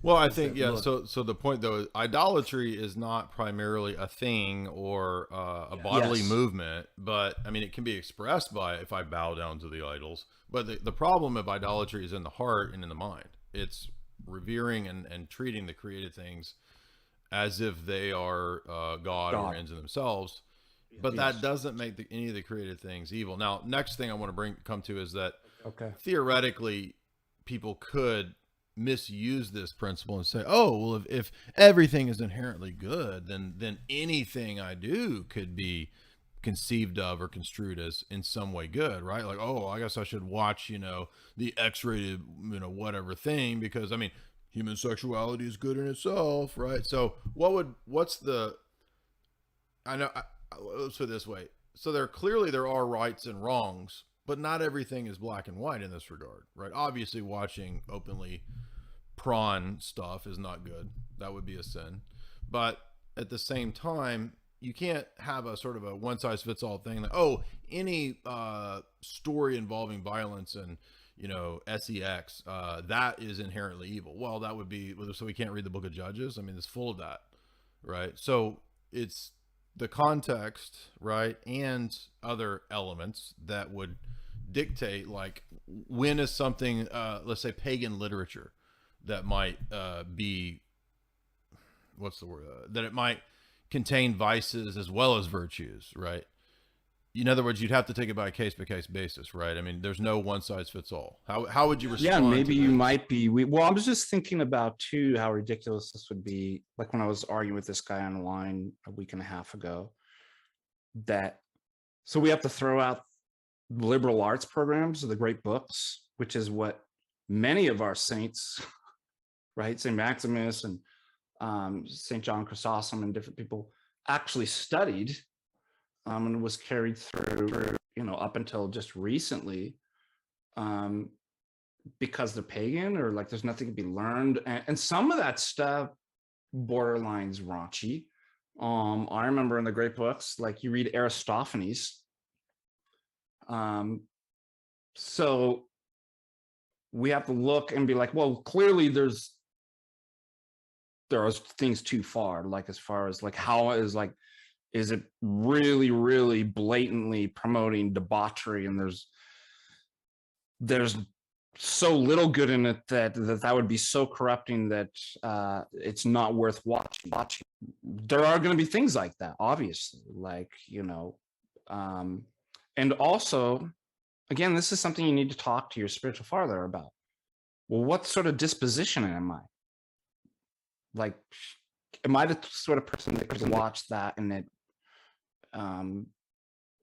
there might be some violence in a movie or read some violence in a book where that would be harmful for me? Yeah, I mean, maybe you're a Vietnam vet who could get triggered by violence on a movie or something, right? Or even perhaps you could read something that's violent and can trigger you. I mean, literature can be just as moving and traumatizing in a way as something that's visual could be, potentially. So the point is that you just can't have these sort of hard and fast rules, like, or the idea that, oh, anything that is secular is bad. Well, Yeah. what does that mean exactly? I mean, how would we cash out what is specifically, quote, secular? Anything that's not produced by an Orthodox Christian? I mean, so basically nothing. I mean, like, you got Dostoevsky and nothing else. I mean, what about Tolkien? What about Tolkien? What about C.S. Lewis? I mean, those are, really well done. They're not Orthodox, but if there's anything I learned from this gentleman online, it's that I actually need to burn my Bonolo book on non-Euclidean geometry. That reading these formulas here. Well, yeah, I mean, Pythagoras, Euclid, they were all pagans. So it's math. Yeah, this guy's not a Christian, so we can't. Math is satanic. And this is what the person was saying. All I need to know from you is that I got all I need to know from you by seeing heterodox people agreeing with your position, which ended up he prejudged this person was actually an Orthodox person that grew up with elders, and then says, well, you could have fooled me because you went to Baptist seminary for undergraduate. So do you see this kind of rigorism? Like, it's this, and dialectics, you can't read anything. You can never agree. So I can't agree with any mathematician unless they're Orthodox. I guess because I went to Thomas Aquinas College prior to becoming Orthodox, I'm not a true Orthodox. This person, for whatever reason, maybe they got funding. Maybe that was the only place at the time that they could actually go to. Maybe they got the blessing from their spiritual father. Does that make, so it makes this lay person the ability to actually judge who's Orthodox based on what school they went to? Yeah, it's just ridiculous. Do you see how destructive this is? Well, let's look too at the life of, so everybody knows St. Photius was the most learned man of his day. He became the Patriarch of Constantinople. I think famous, wasn't he was a deacon, and like he wasn't even, like he went from deacon to patriarch. Isn't there a controversy about that? I mean, and if you look, he was the most prolific writer of his time. He wrote a book that I don't think is translated, maybe it is, but it's called the Bibliotheca, and it's the book where he reviewed 279 of the prominent books of that day. And if you look at the list of the books that he reviewed, it's all kinds of stuff, right? So he included reviews of pagan Greek authors, Greek statesmen like Aeschines. I'd never even heard of him. He reviewed Cassius. He reviewed Iamblichus, the ritual magician Neoplatonist. He reviewed Damascius, the Neoplatonist. He reviewed the Manichaean works of Agapius.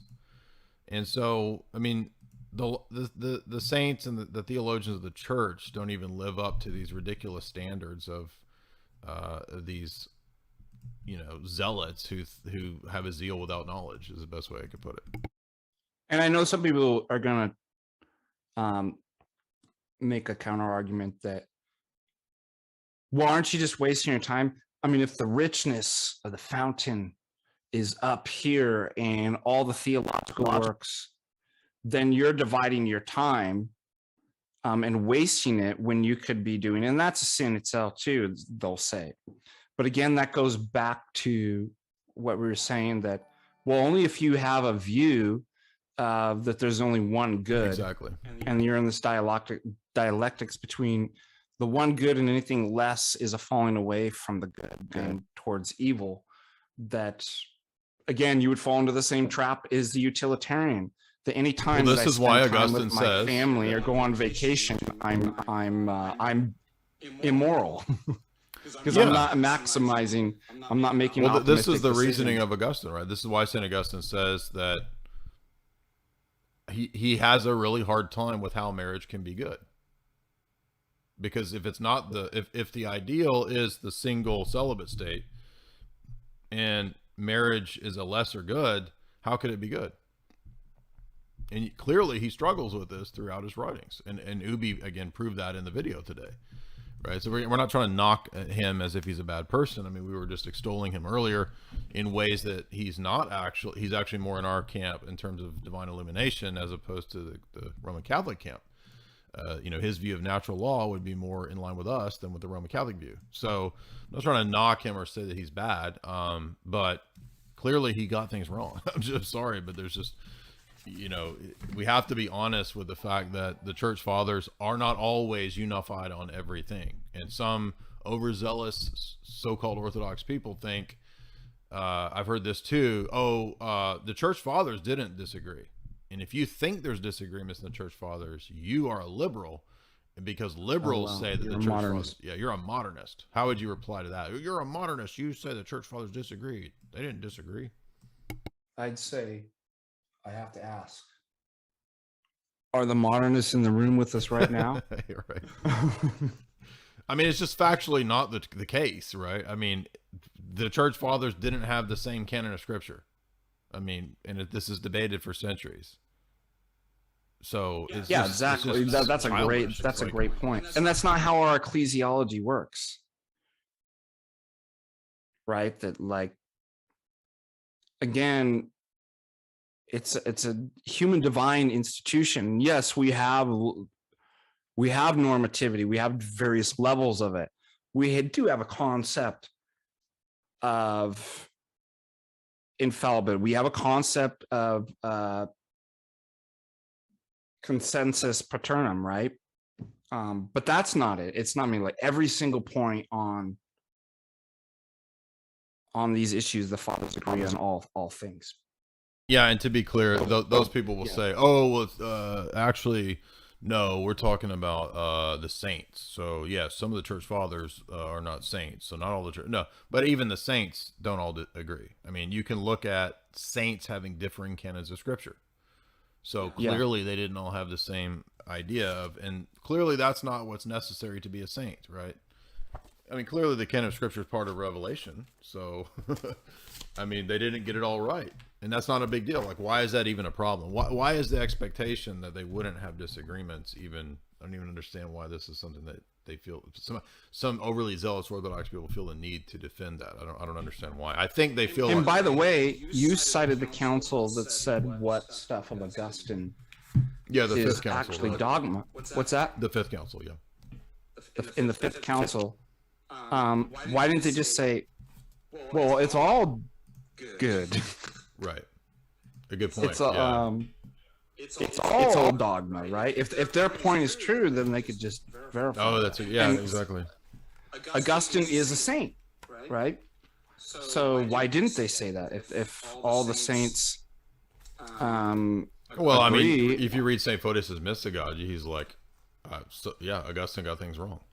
so there's a saint telling you that saints can get things wrong. I mean, it's very clear. Photius says that in the Mystagogy. But so I wanted to just point out, if you read there's a couple good quotes in the Pelicon section about the good and how the Cappadocians appropriated different philosophical ideas in the Hellenic view, the tradition, the Hellenic philosophers, and what about the good? And he's talking about virtue. And virtue in the Greek is arete. I don't speak Greek, so I don't know if I'm pronouncing it right, but it's arete. And it's usually translated as either virtue or excellence, or perhaps moral excellence. And since God, of course, is the good, the Cappadocians would employ, St. Gregory of Nyssa says, whatever is good is from God. Whatever is kalon is also from God. Again, emphasizing this point that any goods, whether uncreated, whether created, they all have their origin in Christ, who is the source of all good. The effect of participation in the good, and the church fathers are adamant that all things, all beings, everything that has being, participates in some way or some mode in the good, namely in God, but in different ways and in different modes.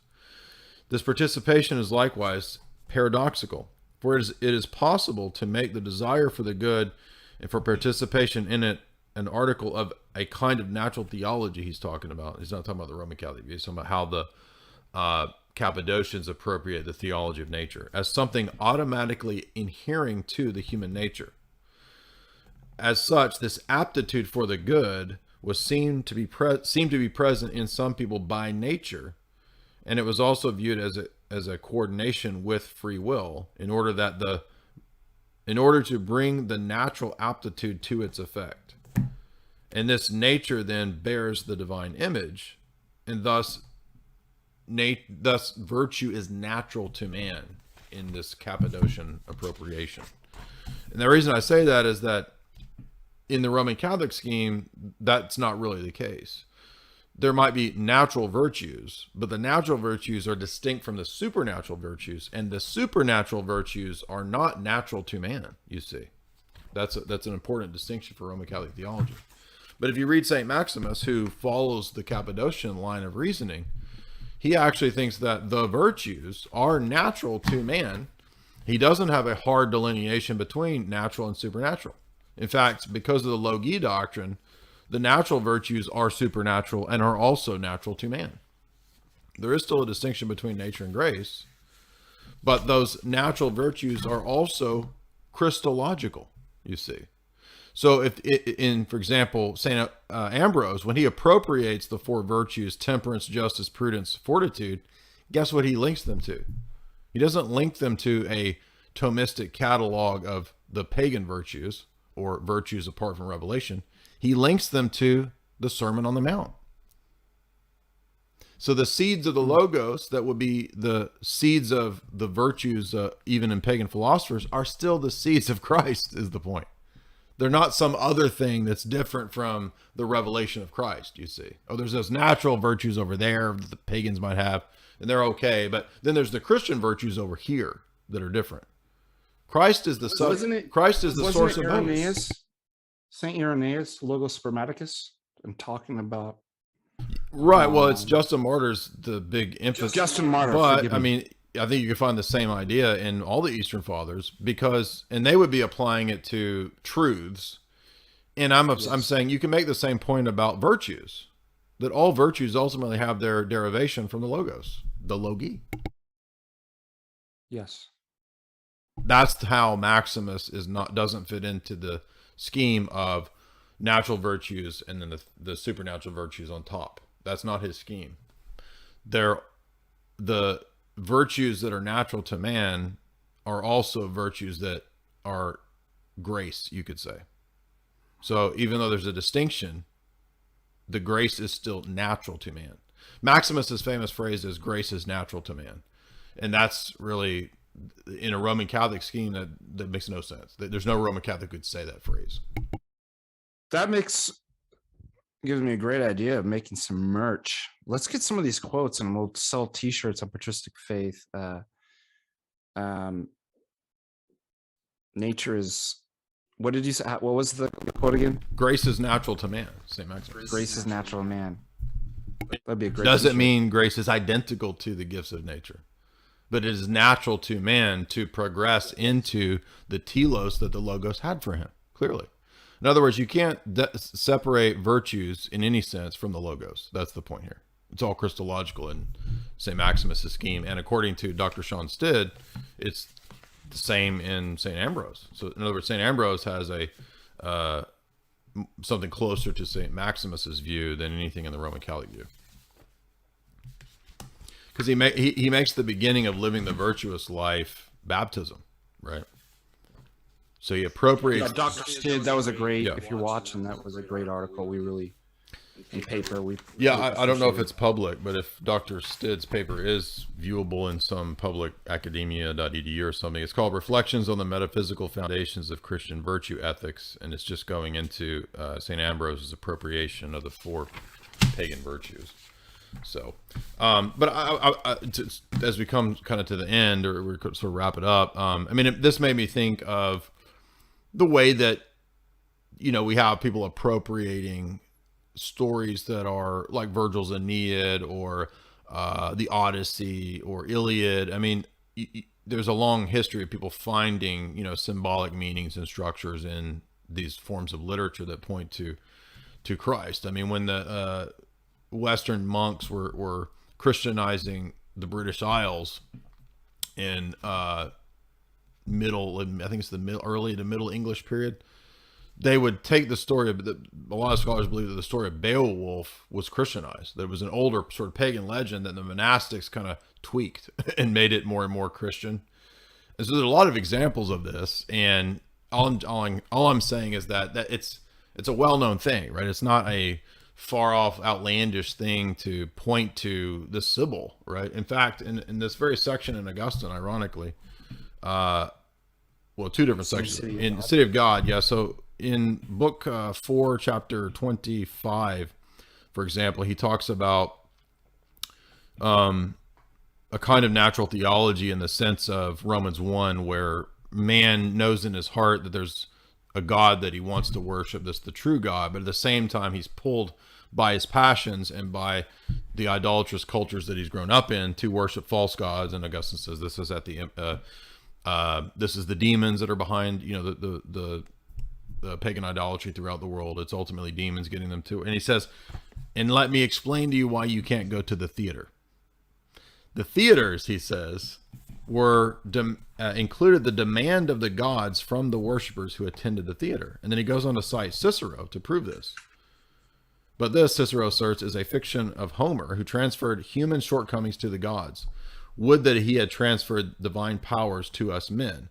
The serious-minded Cicero was justifiably displeased with a poet who imputed fictitious crimes to the deities. So in other words, he's using Cicero as a source to refute Homer, saying that Cicero's argument is correct. Okay, Cicero. Oh, that's 26, book. Yeah, 26? Yeah, 426. Yeah. And then he says, in song, but these crimes are represented in speech and song and in actions of the stage shows, and shows that are put on in honor of the gods and are classed among divine matters by the most learned authorities. How is this so? Cicero ought, on this point, to cry out, not against the poet's fictions, but against the traditional institutions established by his ancestors. So he's just pointing, he's saying Cicero was right here to point out the absurdity of the way the gods act in Homer and in the theater. So I'm making multiple points here. I'm saying, number one, it's not wrong to go to the movies. That's not the point of this text or this castigation. The point is that in the ancient world, the theaters were intimately bound up with open demonic actions and worship. It was a religious action to go to the theater, and that's why it's in the canons, as I understand it. Right? It's not talking about going and watching Star Wars. I'm talking about. I don't like the new Star Wars, by the way, but you know what I'm saying. Like, it's not talking about, can you go watch a movie? There may be movies that you shouldn't go watch because they're degenerate. I'm not denying that. But at the same time, I'm also pointing out that Augustine had a vast knowledge of classical pagan literature. He taught this stuff. And typically, yes, he doesn't think it's very beneficial, but he doesn't have an all or nothing attitude that all of this is inherently bad. That's what I'm trying to get at. And he's even utilizing arguments in Cicero to point this out. It's the same reason why I can find truths in David Hume. David Hume is a degenerate atheist. But his true arguments and his use in apologetics has nothing to do with his personal character or his degenerate life, right? And I'm just saying, you see the same thing in Augustine. He's utilizing an argument from Cicero. He's saying even your own people can recognize that the gods act ridiculous, right? Does that make sense, what I'm saying? Yeah. Well, this issue came up last year too, that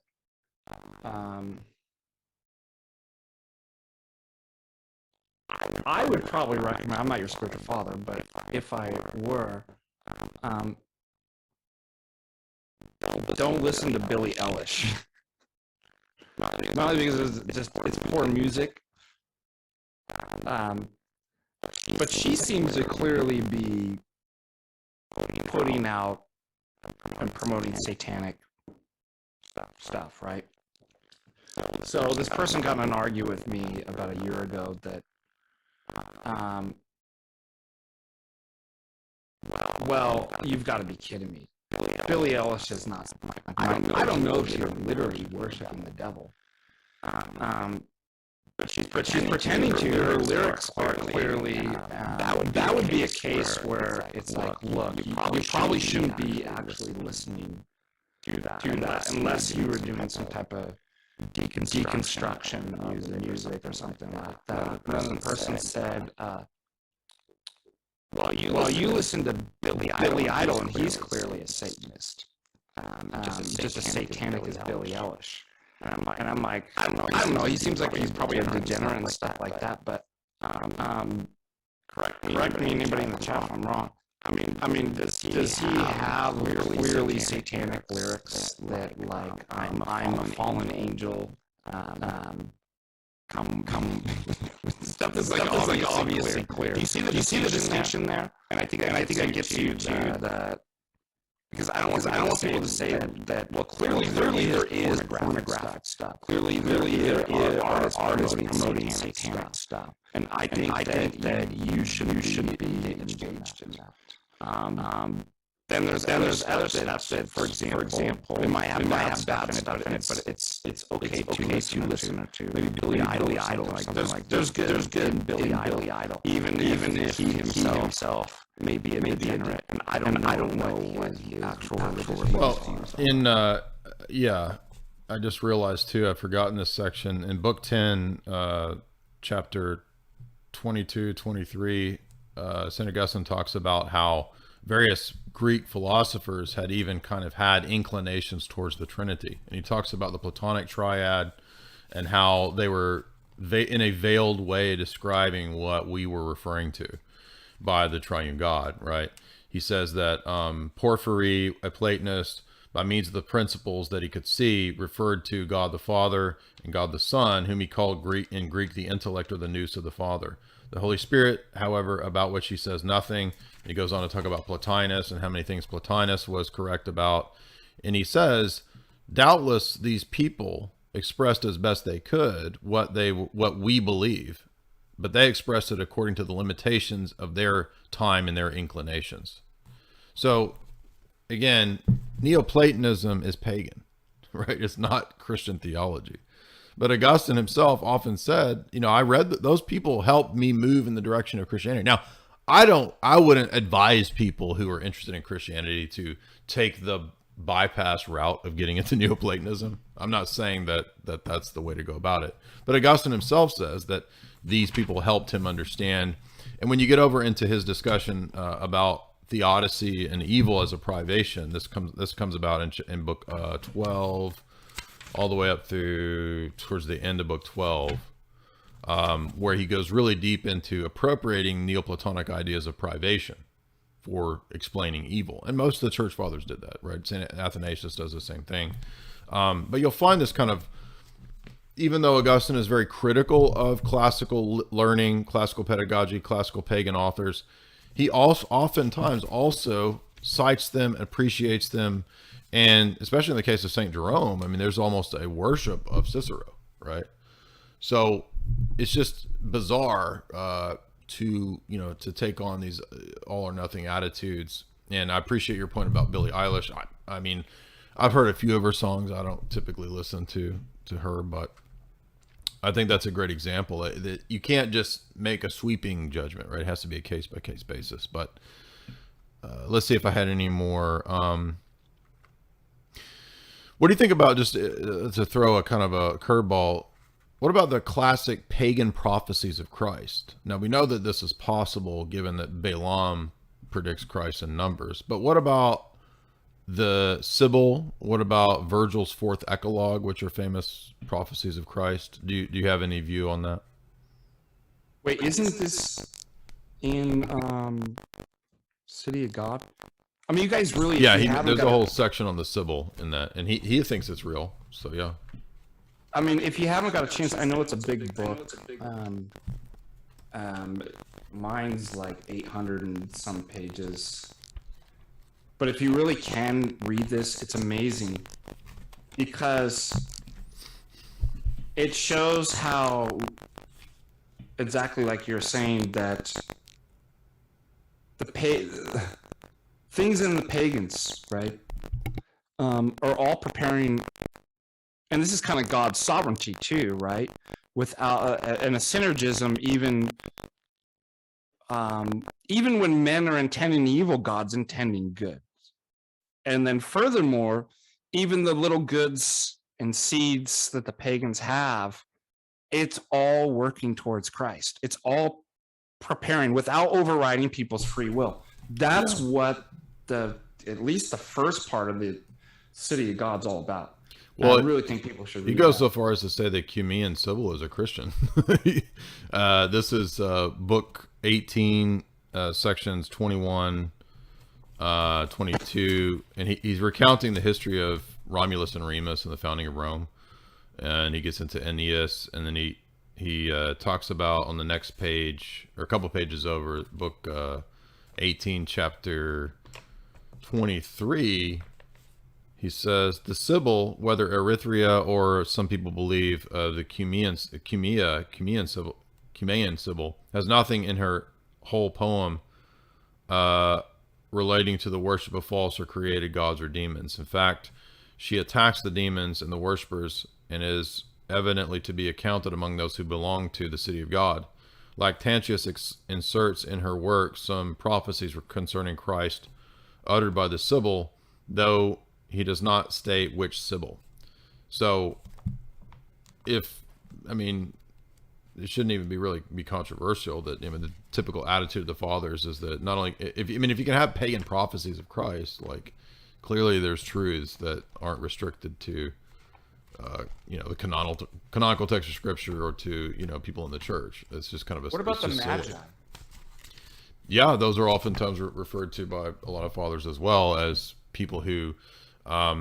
There's this idea that in Zoroastrianism, there's kind of like a lot of Christian predecessors. I'm not saying that Christianity is a Zoroastrian evolved outworking, but I'm saying that many church fathers will say that these Magi had to have had some notion of the star of the Messiah that they followed, clearly.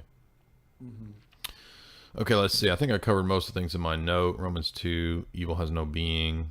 For reference to Paul's verse in Philippians 4:8. Whatever is good, whatever is virtuous, meditate on these things. So Paul does mention the virtues. Can you quote the Saint Basil? Yeah, I forgot. Yeah, Basil has a essay that he wrote called it's a two young men, how to profit from pagan literature. So if you want, everybody can look this up. It's a famous work online about the proper way to understand this kind of literature and pedagogy. And again, many church fathers were proponents of classical learning and pedagogy. They weren't opposed to it. Just summing up, take what's good from the pagans and leave what's bad. Exactly. Same, which is the correct attitude, not just to the literature in terms of like Homer, but to the philosophy too, right? It would apply to Plato as well. Yeah, pretty much. All right, let's get to super chats. So we hit most of the points there, and I will split these with Father Deacon. No, that's not right. Brother Vladimir, $5. Can you do a video where you analyze the Declaration of Independence from Orthodoxy? That's hilarious. I don't actually know if they're joking or being serious. But you got to do it. You got to do it in Nick Cage. I have to steal it first and then do it in the Nick Cage way. Traditional culture preservation, $5. I was having an argument with a Muslim, and they brought up the dead that were raised in the crucifixion at the end of Matthew. Yes, I'm familiar with this. Do we have any other documentation of this? Not to my knowledge, but the Gospels are a great documentation. What is the best argument against Islamic theology and Tawheed? Well, if you listen to the debate with Shabir Ali and Ezra Rashid, I make arguments about their view of Tawhid in both of those debates. So I would refer you to that debate. Aside from that, that's a very philosophical argument.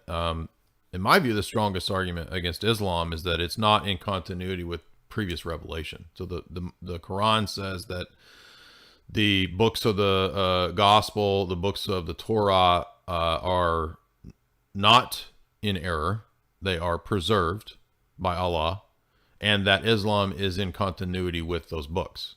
Well, clearly it is not in continuity with those books, and that's why later on Muslims had to appropriate the idea of higher critical errors in the Bible.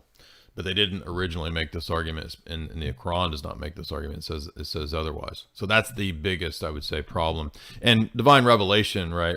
Deuteronomy says, for example, that any future prophet has to be in continuity with prior divine revelation.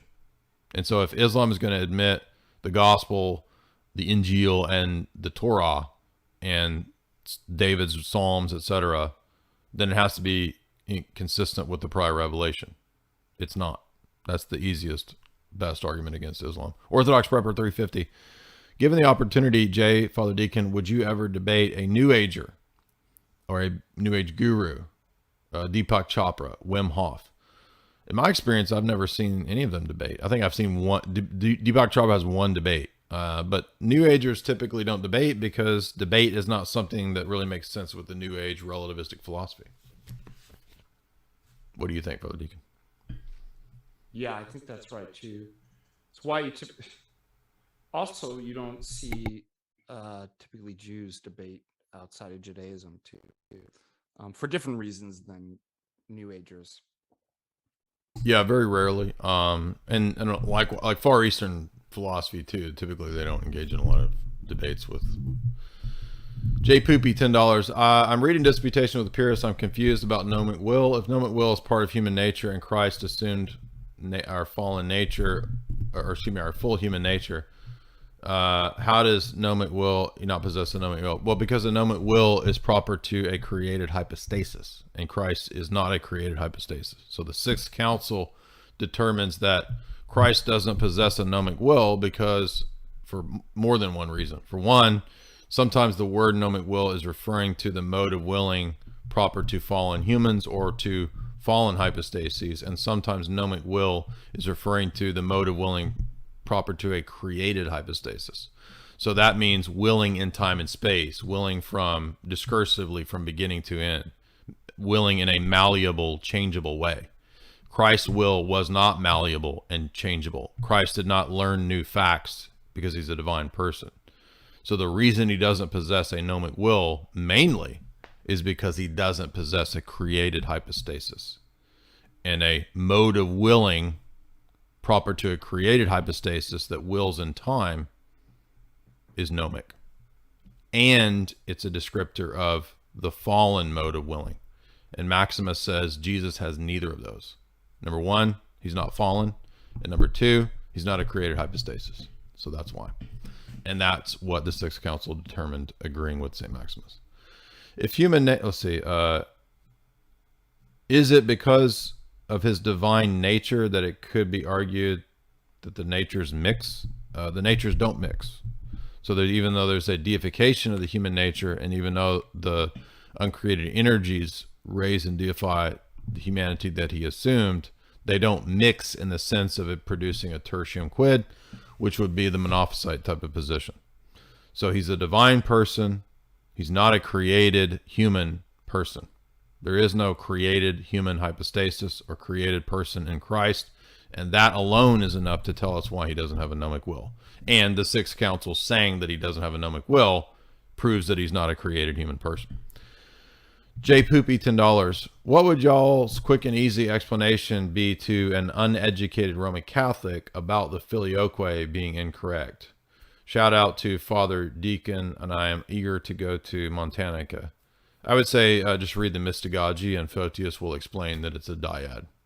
And the Mystagogy is not very long. So the filioque leads to a dyad is the easiest way to say it, because it gives to the Son the unique property that picks up the Father, namely being the cause. That's exact. It's crazy because at the after party, for the Father Stew movie, this is the exact question that some of the Roman Catholics were Oh, wow. arguing. Like, I mean, and some of these weren't erudite. They were just kind of run of the mill.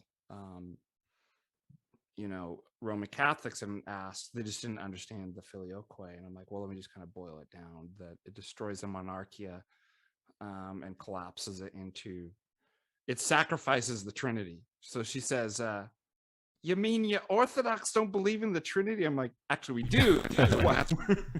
No, we believe it in the right way. We're arguing against the filioque, Yeah, right? right. We're trying to preserve the Trinity and not collapse it into a dyad. Right.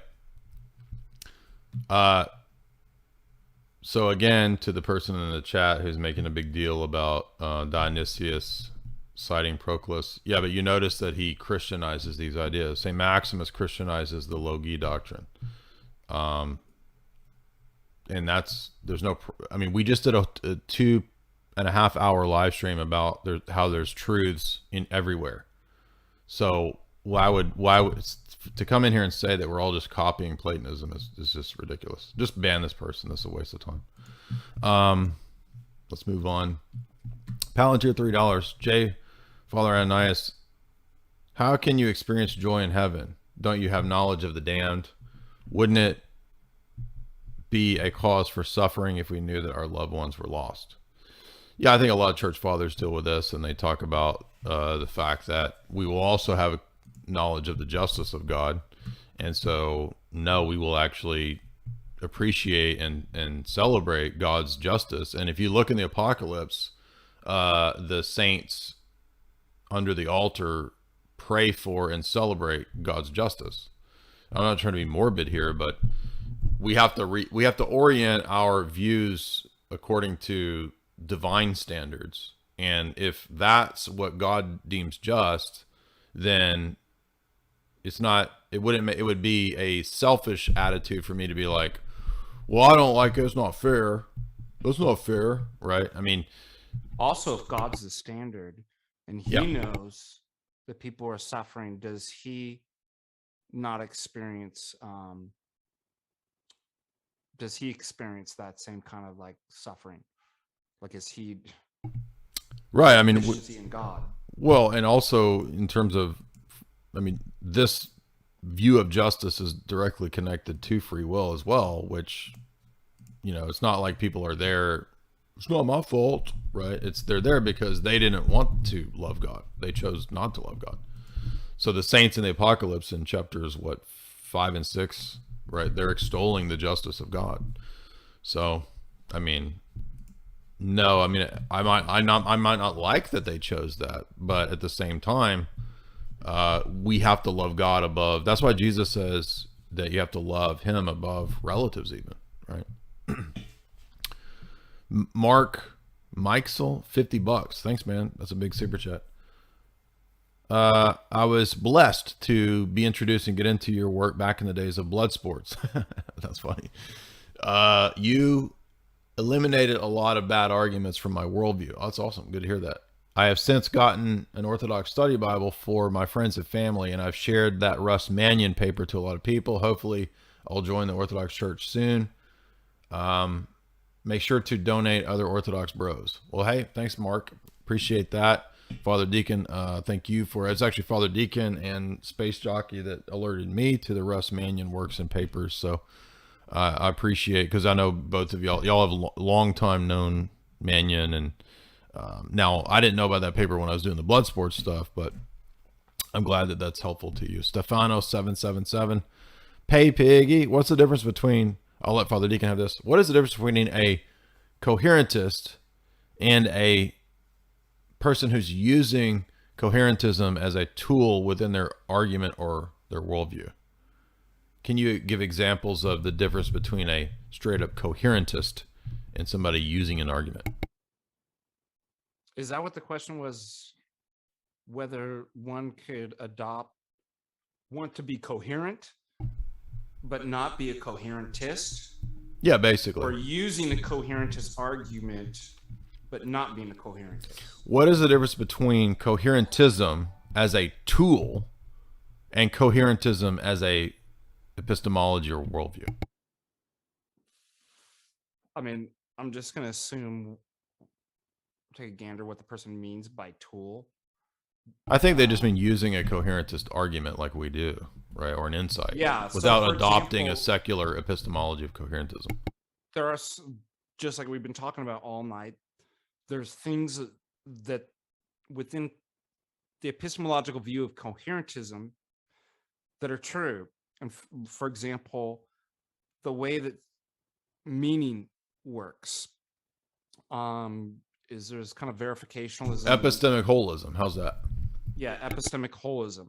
So the way that our statements and propositions work is not in kind of isolation, but in a kind of whole. And the same with the meaning of our words.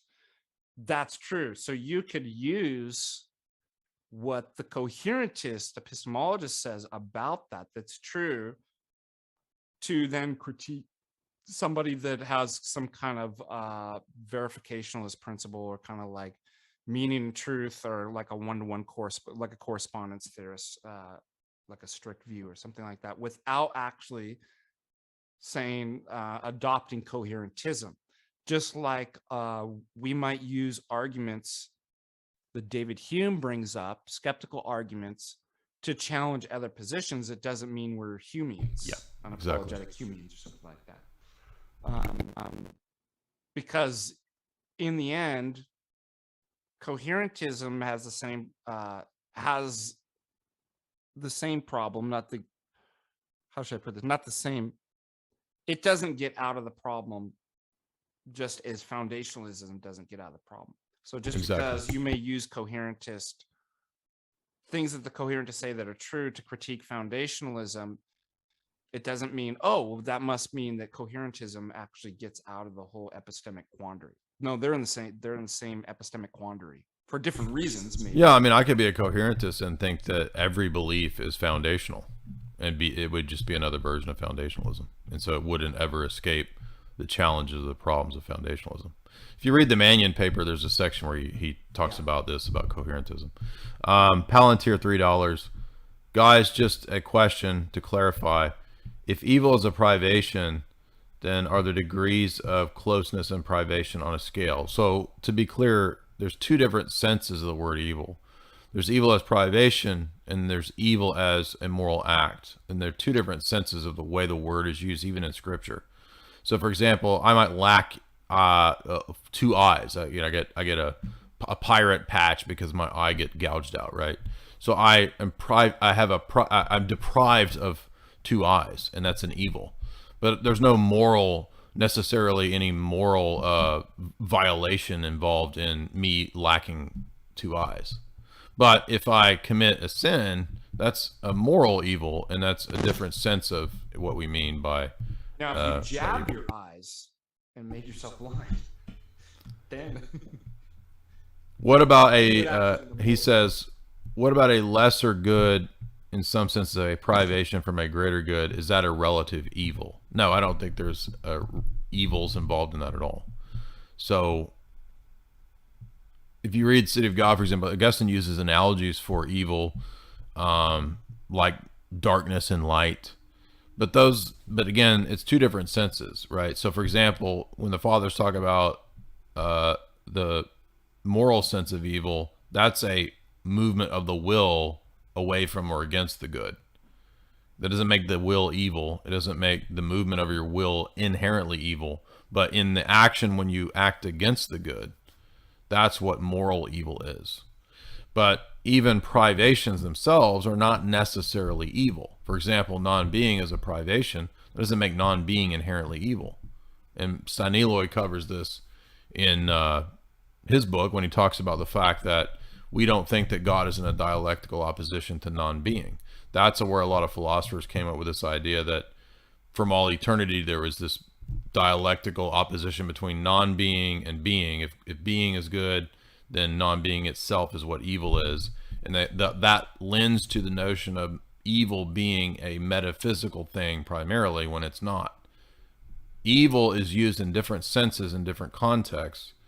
And for the Christian, primarily speaking, Evil is referring to moral actions. It's an ethical problem. It's not a metaphysical problem. It might have metaphysical implications. If I sin, for example, let's say I'm addicted to heroin, okay? The more that, or fentanyl, right? If I'm a fentanyl addict, my vice eventually will kill me, right? But opioids in themselves are not inherently evil. Cocaine is not inherently evil, right? Alcohol is not inherently evil. It's the misuse of the things that becomes, right, sin. The wages of sin is death, Paul says, right? Father Deacon, would you speak to that? Yeah, I mean, you said it well. What can I say? Well, I know you have a lot of experience with no, I'm just joking. With fentanyl and heroin. I'm joking. Well, yeah. So again, I always like to use the word use. That, and again, like some people in the chat, did you not listen to the stream? Are you not? Hello. Everything that exists is good. The use of it, how is it supposed to exist? Okay. Morphine has a purpose, right? Those opiates you can misuse them, and everything's like that. Now, it doesn't mean the hippie, like, oh man, God made shrooms, so they must be good to eat. Where it's like, well, God made hemlock too, right? Yeah, right. I'm not saying like. Yeah, okay, Socrates. Yeah, enjoy your drink. Look, that doesn't mean that like you can eat everything. That's not its proper use, perhaps. So again, everything that exists is good, insofar as it's bad, and if it's misused.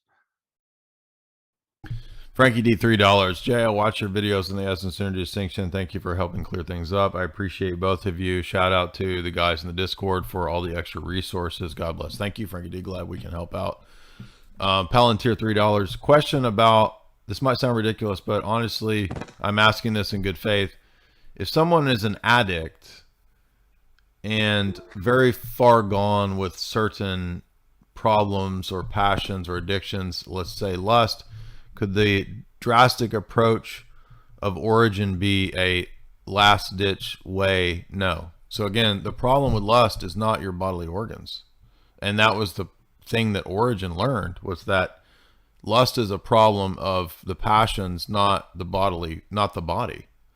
So mutilating yourself, which is condemned and forbidden, you can't self-mutilate. You're not supposed to do that. No. I mean, typically I don't give moral advice, but I think that's an open and shut case. No, you can't, you can't castrate yourself, because that's the point, is that the problem isn't your testicles. And Origin discovered when he castrated himself that he still had disordered desires. It didn't solve the problem. So no, there is not a last ditch effort in terms of that. I had there might be certain, I don't know what you think, but this is, again, I can't give anybody advice on this, but I had a friend who was a severe alcoholic, and it was evident that he was eventually going to die, and he did. He died, I think, about 6-8 months ago. And there was a point where it came up in passing discussion, like, well, supposedly there was this treatment about shrooms or something, I don't know, but some doctor had some treatment for severe addicts to do shrooms as like a last resort for people that were so severely alcoholic that it was going to kill them. Maybe in a case like that, there could be a justification for extenuating treatment circumstances. I don't know, Father Deacon, what you think about that. Yeah, Kotel and I had talked about this too, and that in that case it's used as medicine. That's something, again, you would talk to a doctor that you trust and your spiritual father about. But in principle, ceteris paribus, all things being equal, I mean, I wouldn't see a problem with that. I do know that they use shrooms for cluster headaches. So what clearly is forbidden is using substances to reach some type of spiritual heightened spiritual state. Yeah, that's a good point. So it's not using for the purpose of that, right? It's a different use. And Dr. Bradshaw was recently on that video with Ubi, which everybody should go watch the interview that they did, Lewis and Ubi, with Dr. Bradshaw, and then Ubi's video on contraceptive, because it all gets into the topic of tonight, what we've been talking about, because Bradshaw gives a couple examples of how, for example, in Roman Catholic theology specifically, there's never a case when there can be the existence of semen that isn't for the express purpose of childbearing. But Dr. Bradshaw gave some examples where, well, what about the case of an individual who has problems with that area, blockages, and so there has to be an extraction? And in Roman Catholic theology, it's never allowed, ever. Like, it's not possible. So that, in other words, that person would be in a situation where they would have to commit a mortal sin to preserve their health, where in Roman Catholic theology, you also have the duty to preserve your health too. So that it would be impossible. Anyway, it's a dilemma that, right, that's a problem for Roman Catholicism, as well as the medieval problems of ensoulment, where the Roman Catholic Church in many cases did affirm, I'm trying to avoid the algorithm terms, abortion, right? And Father Deacon, you've made this point a lot, and it's something that has come up a lot that Roman Catholics just ignore, or they talk around, and even the papal affirmations of this, which Ubi brings up. So in other words, all that's just to say that there's not one universal all the time Catholic position. It's actually evolved. That's the whole point. The whole video is just trying to show that Roman Catholics are always calling out Orthodox that you don't have a clear position on contraceptives, we got you, as if it's a gotcha. And the whole video is just showing that you don't actually have this. Your position has evolved. So you're all the more without basis in making the argument against us.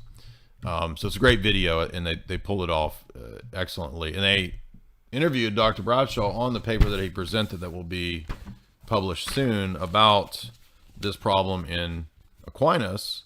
What does it mean to be contrary to nature, right? And the unnatural vice.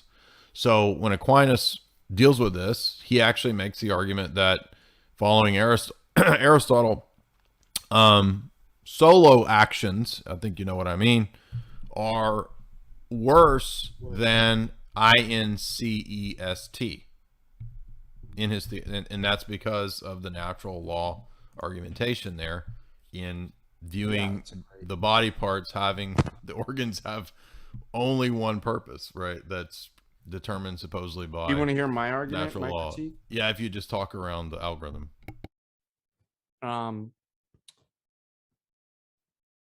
Papism has no clear universal agreement on integral calculus.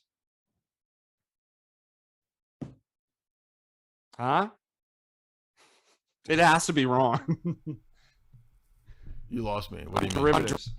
What's that? You lost me. I don't get it. Well, I'm just making it like, let's just pick some topic, right? And say, well, wait a minute, I don't see any clear consensus. Oh, okay. On integral calculus. So then he comes back and says, well, that's not on faith and morals. So then you switch the conversation.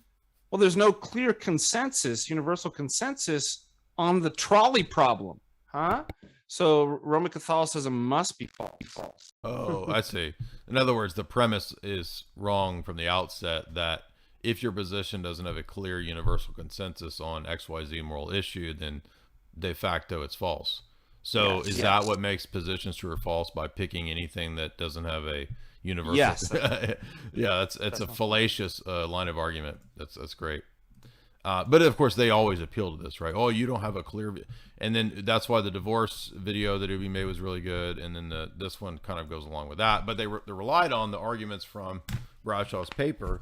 And as a side note, by the way, are Roman Catholics, are you guys not aware that both Augustine and Aquinas argued for the ends justify the means for cities to have houses of ill repute? A lot of Roman Catholics don't know that, and they're surprised when they find that out. But yes, Augustine thought, which I always argue is equivalent to the people that say we should have back alley operations. Yes, exactly. Because the argument is that, well, if we don't allow it, people are just going to do it in their own ways, and it's even worse, right? And so both Augustine and Aquinas posed the argument that, well, cities should have houses of ill repute, because if you don't have that, more people will be sleeping with each other's spouses, and it'll be even worse than if there is a known public house of ill repute. It's the Biden pipe special. Let's see. Well, Emmanuel, $5 contribution for the tamales. Okay, much appreciated. Because you were doing the essay, Father Deacon. So now you got some tamales. Cut out on me. Letter A, $5. This is great. Thank you, Father Deacon. I've never heard of you, but I'm excited to check out your channel. Yeah, his channel is linked in the description. Daniel 221. What is the view of Macedonian Orthodox baptism since they are in schism? Yeah, I don't think schism affects the Orthodox form of baptism, right? I mean, a Macedonian Orthodox that's in schism, or like a Ukrainian Orthodox that's in schism, I don't think that we would grant that they have the sacramental grace if they're in schism. But the baptism itself is not the problem. It's the same way that if a Coptic person became Orthodox, their baptism could be accepted by economia, but that doesn't mean that the Coptics have the grace of baptism necessarily. Valentine, $5. Thank you, Jay, Father Deacon. Another informative view. Here's some pay piggies. Pay piggies unite and pay up. Thank you very much. Anything you want to leave us with, Father Deacon?